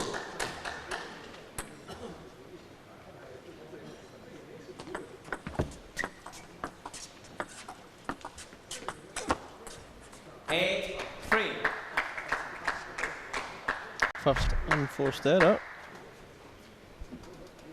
Wu Yang's racket.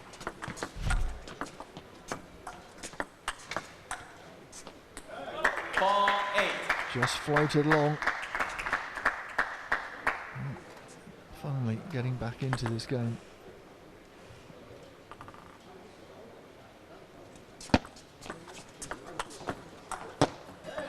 Five, 8. Better.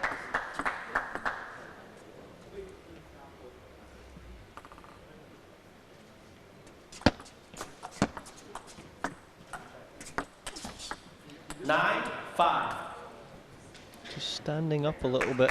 You've got to get really low into your legs to lift that heavy chop.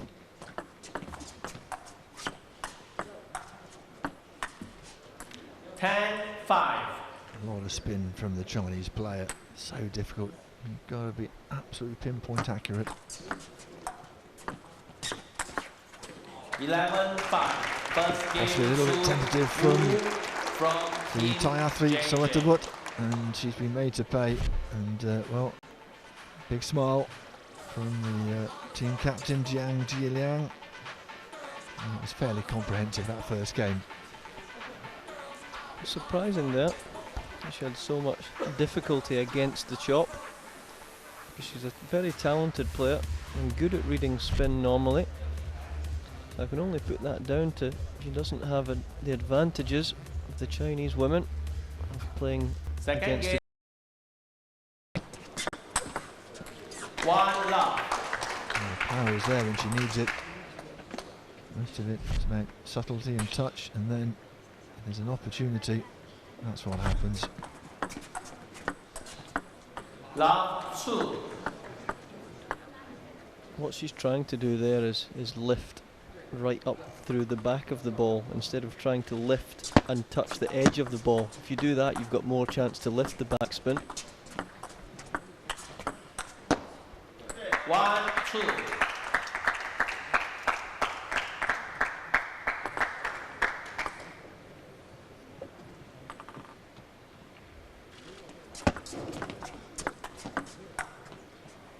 Two off.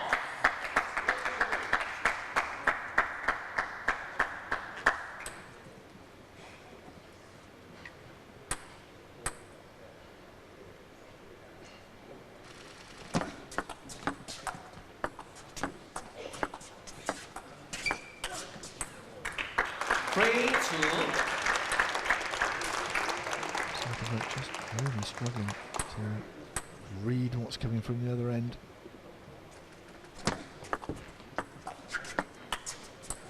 That was definitely topspin. She's played a backspin ball into the long pimple, which then changes it to topspin. Tough to get your head round, but for professional players that should be easy enough. 2-4.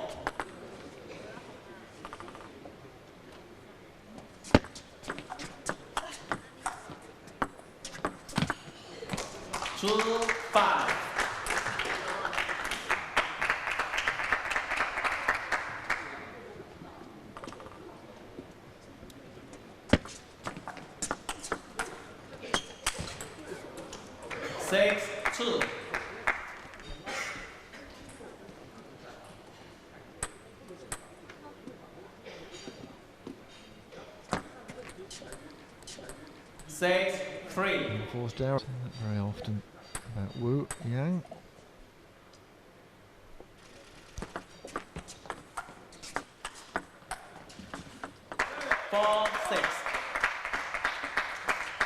Keeps doing that. She's going to let the Thai athlete into this game. It's not really that Sawata, but it's forced her way in.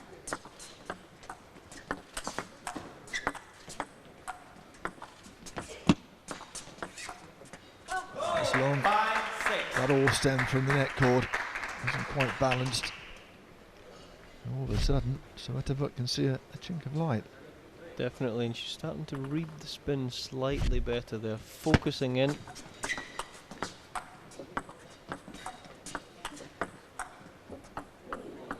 As she creeps over.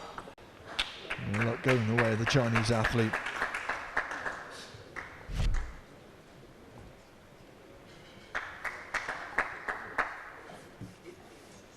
If you're struggling to read spins as well, sometimes the best advice is to go out to the normal rubber. It's a bit more predictable then what's coming back. 8-5.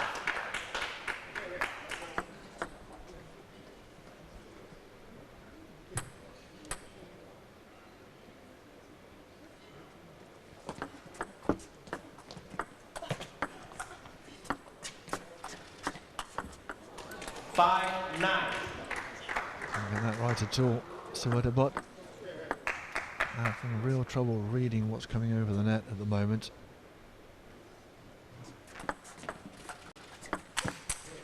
Oh my word, what a return. Well, Sawata mixed it up, returned it well. Take a look at this return. Almost nonchalant. Almost an afterthought. And it is game point. 10-6. Astonishing shot. I'm assuming she meant it.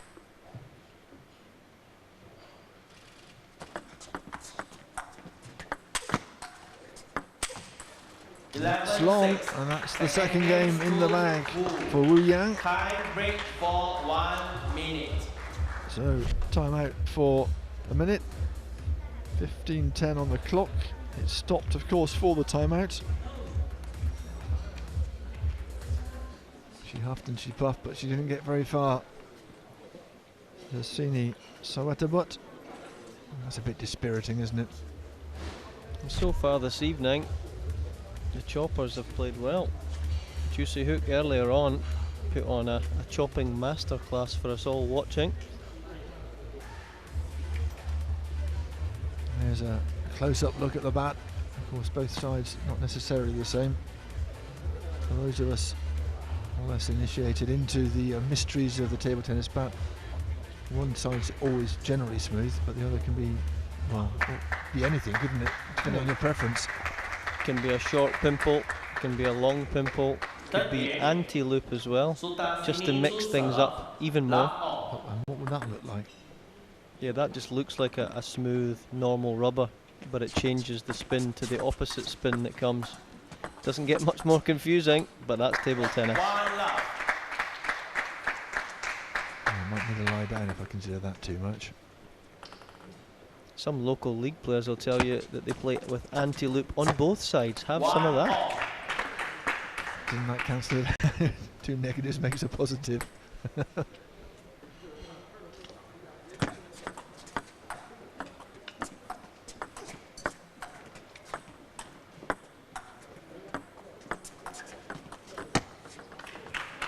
Little look back at the captain there from Soweto.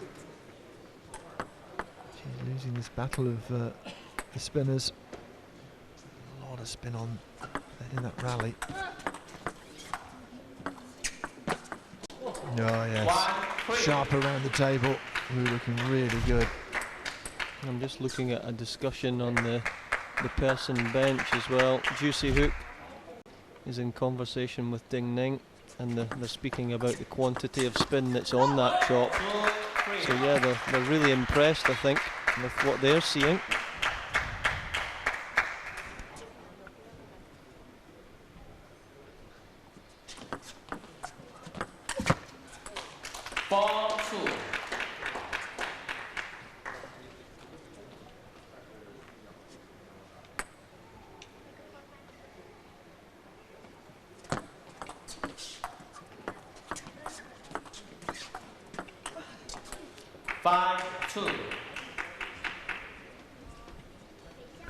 What is good for Wu and JJ? The sets, the confidence disappears, and you start to doubt every shot. 8-2. You can see it in Soweto at the moment, who won so well yesterday. 9-2. Remember, Wu beat Feng by 4-0. So she has previous. 2-10. And here we are again, 8, count them, 8 game points. Wu not that bothered about the towel break, if truth be told. Just under 12 minutes still to go. This could be quite a long few minutes for Soweto. 2-10.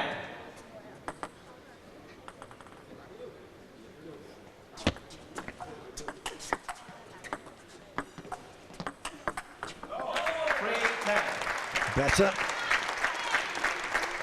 Good support from the Pearson bench. But not this time. There's the third game wrapped up for Soweto. I beg your pardon for Wu. I don't think Soweto has really come close to wrapping up a game just yet.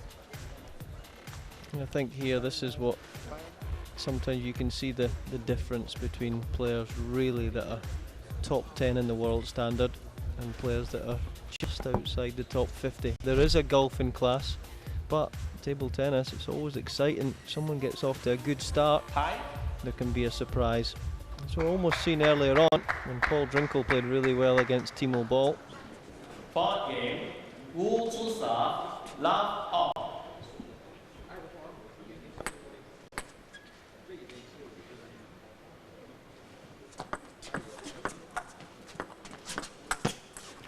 Love 1.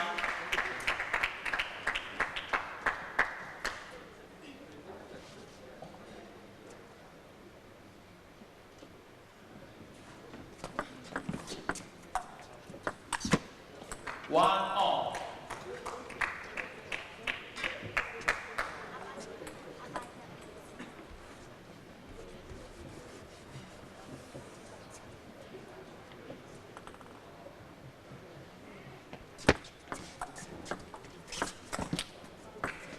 2-1. Couple of attacks that have just missed the table. I think Wu just looking to change things slightly, just to keep her opponent guessing. 1-3.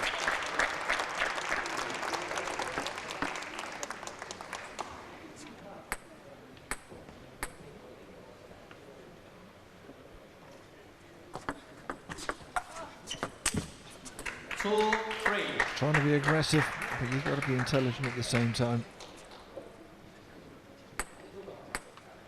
It's not there to hit. Don't hit it.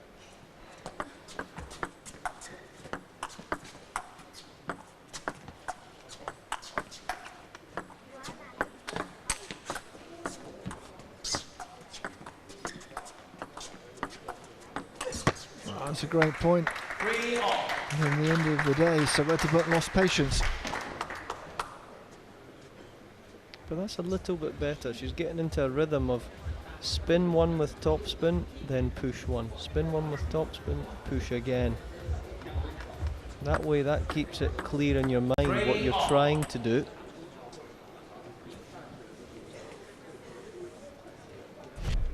A certain presence, doesn't she, Wu, around the table?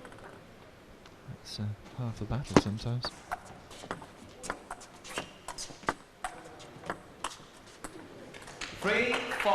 Wu just so good at changing the angle of her racket sometimes. Sawetobut put everything into the top spin to try and get that up back onto the table. Just couldn't do it.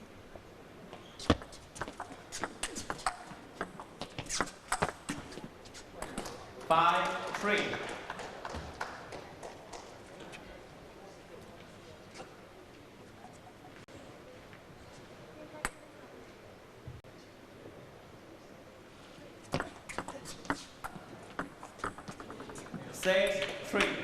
Sliced in half around the side of the ball. And in that one it's very, very difficult to lift. You just got to lighten your hand, sometimes even jump the racket out of your hand to receive some of those spins. That's how much the ball's going to ping off the racket when it makes contact. Look at that, carving right round the side. Nothing more satisfying when you manage to pull that sort of shot off. It's run of the mill for these top athletes, of course. Oh, there's Freddie the Fly! Or one of his stand-ins. There are a couple flying around. I think they've just seen it on the big screen as well. Where is he now? That's some great camera work. There's no flies on our cameramen.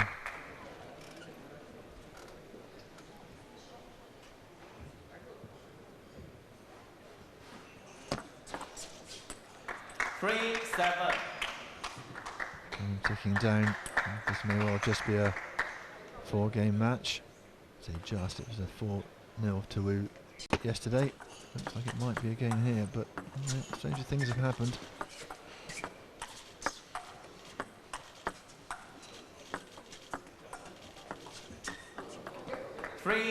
So much spin on this ball that Sawetobut's almost playing it in slow motion.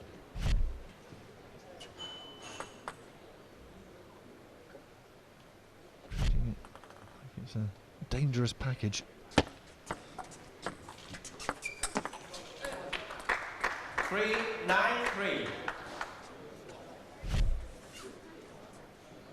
Never really come to terms with the guile of Wu at the moment. She's way behind.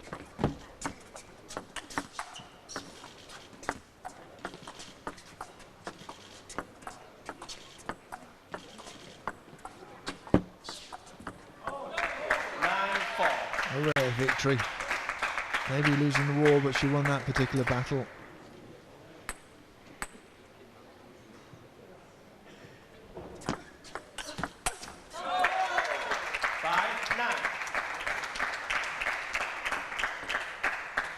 A celebration from Team Pearson. To our left.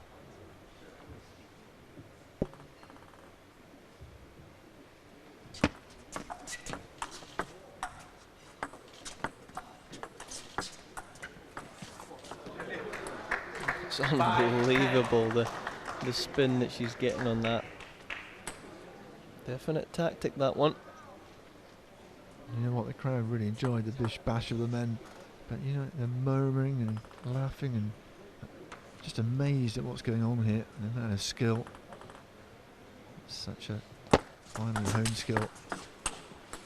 11-5. And there you go, there is the fourth game. She really has rattled through that one all of a sudden, put the afterburners on, and so there is a fifth game of pain, you suspect, for Soweto, but who, lest we forget, won 3-1 against Samara, with the Samara yesterday. Samara lost 3-1 to Yang today, so she's not having a great tournament so far.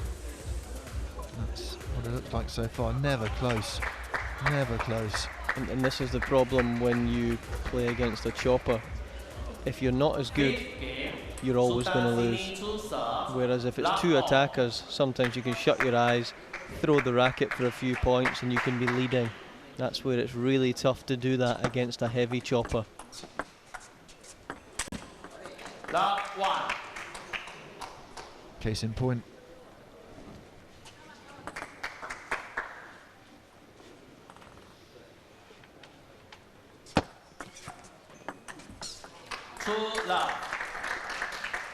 I guess it gets a bit dispiriting. You've had 20 minutes to try and work this out, and you're still no nearer to getting on top of it. Well, in contrast to earlier when we watched Drinkle against Ball, think about that. Drinkle unleashing, unloading on some huge shots, nothing to lose, threw the bat at a lot of shots and was a set and a few points up, and that just shows you what is possible in this game. Ah, lovely. Bit more power than Gall in that. 3:51 on the clock. And still yet get close to wrapping this up to 11, which will then go to a kill zone game.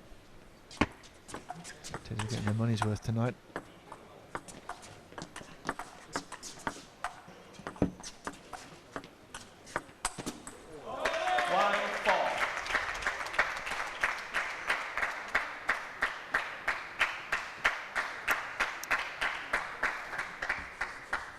Big bench over there.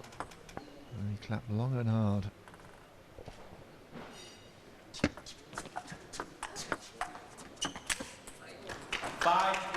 The topspin again, you know, in the past few games, how that normally ends up.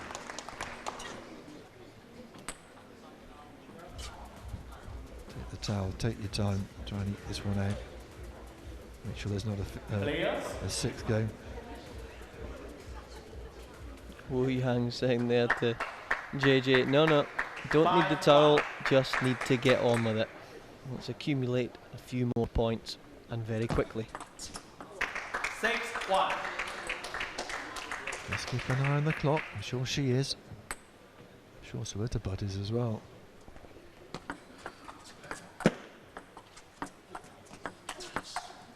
Oh, just swerved out with the spin.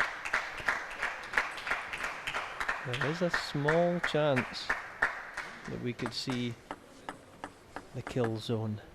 Our first 6-game match as well, if memory serves.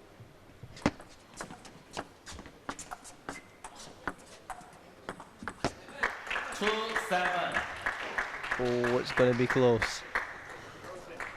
Well, they're watching. The referee's got an eye on the clock as well.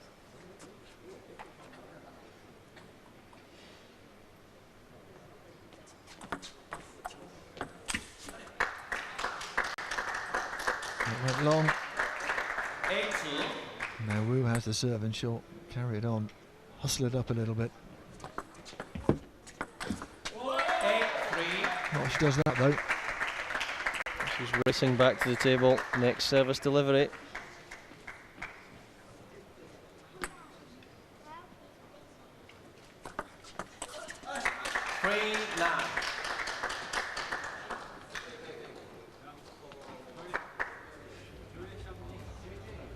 Taking the towel. Now watch the clock. It's still possible. Plenty of time. Even time to enjoy the artistry of Wu. 51 seconds.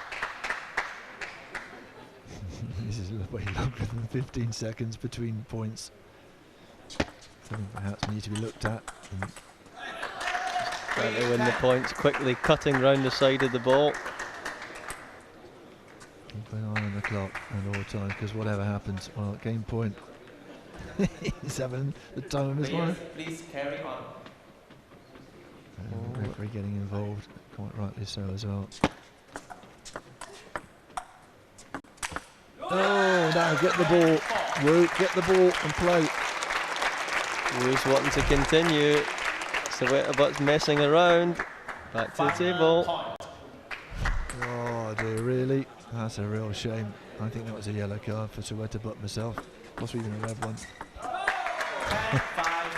The time is gone, and that's the end of our session. She did well there. A little bit of football-like time wasting, just looking at her feet. There must have been something down there, but comprehensive all the same. Wu winning by 5-0 over Sowetobut. And that's the biggest margin we have seen so far in this 2-2 championship. Yeah, I think if I was down there, same thing would have happened. I'd have been looking to tie the shoes, get back to the towel, yellow card, red card, and lose 5-0 as well.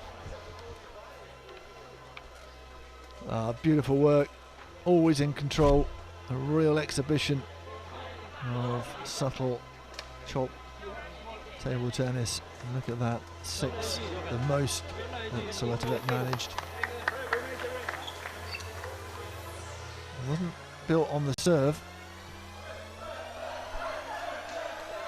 It was built more perhaps on the strokes won. Looks like it might be the wrong way around to me, but there you go. Here we are, Wu Yang. You may be not surprised to hear is top of the pile. Ding Ning just behind her. Yang Huen of Korea having a good tournament so far as well. And of course we saw Sox doing really well as well. At the bottom, it's a bit of a struggle for Jeon Ji-hee and Matilda Ekholm, but there's plenty of time. And despite this defeat, the Thai athlete is still mid-table. Look at that. That forehand again was dispatched. Such clever defence. The odd nonchalant shot as well, thrown into the mix from Wu Yang.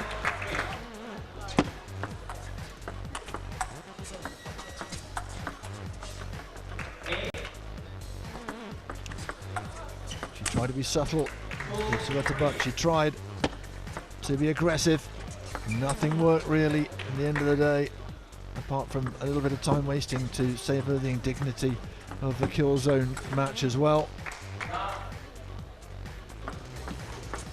Great work from Wu. She wins by 5-0.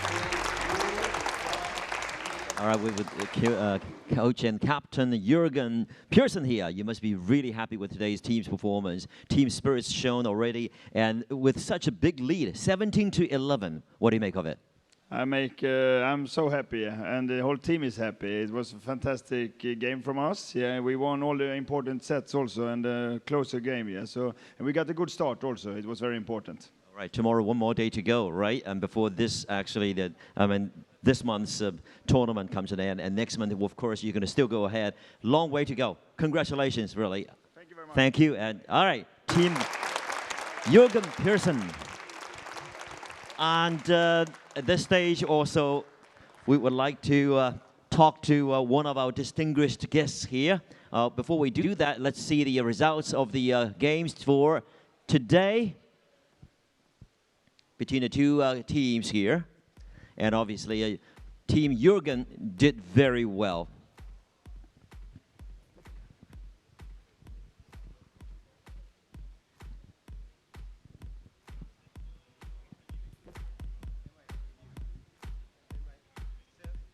All right, as I mentioned, as one of the distinguished guests here from ITTF, Mr. Raul Kaling is here, Director of Operations and Olympic Games of ITTF. Raul, good to have you with us. Good evening, Mr. Well, my question to you is really this new format, new scoring system, of course, is really new to everybody. What do you make of it? The overall impression? What is, tonight? You have been with us for the whole session, but I would like to pick your brain on the whole your impression. Well, I think it's been quite exciting. We have seen some tactics at the end of the matches. Especially, I like this 10-10, the final point, the deciding the game has been very exciting. And it is a good idea to see new features coming. And why not to maybe take experience for the ITTF in the future? All right, in the future. Well, good words here. Raul, the second question is really, a lot of excellent world-class players. ITTF also has a hectic schedule. How do we actually work it out without any conflict in order to let these players be here to showcase their skills? Well, I think it's very important, this dialogue and the communication. I think the team of T2 has been discussing a lot with the ITTF so far in the last few months. Of course, as you mentioned, the calendar is very important to make together.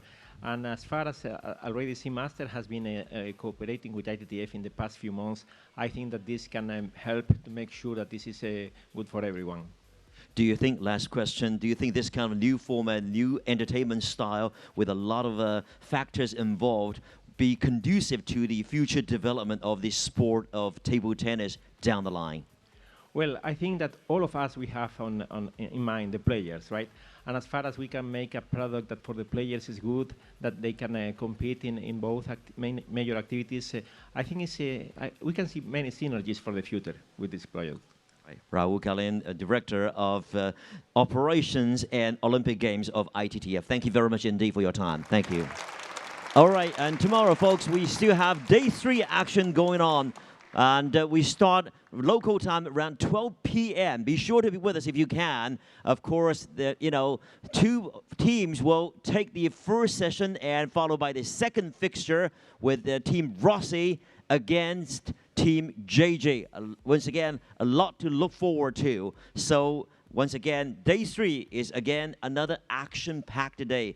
And thank you so much for being with us today. And that wraps up day 2 action. And we're very happy to have you on board. And we'll see you hopefully tomorrow. Bye for now. Thank you.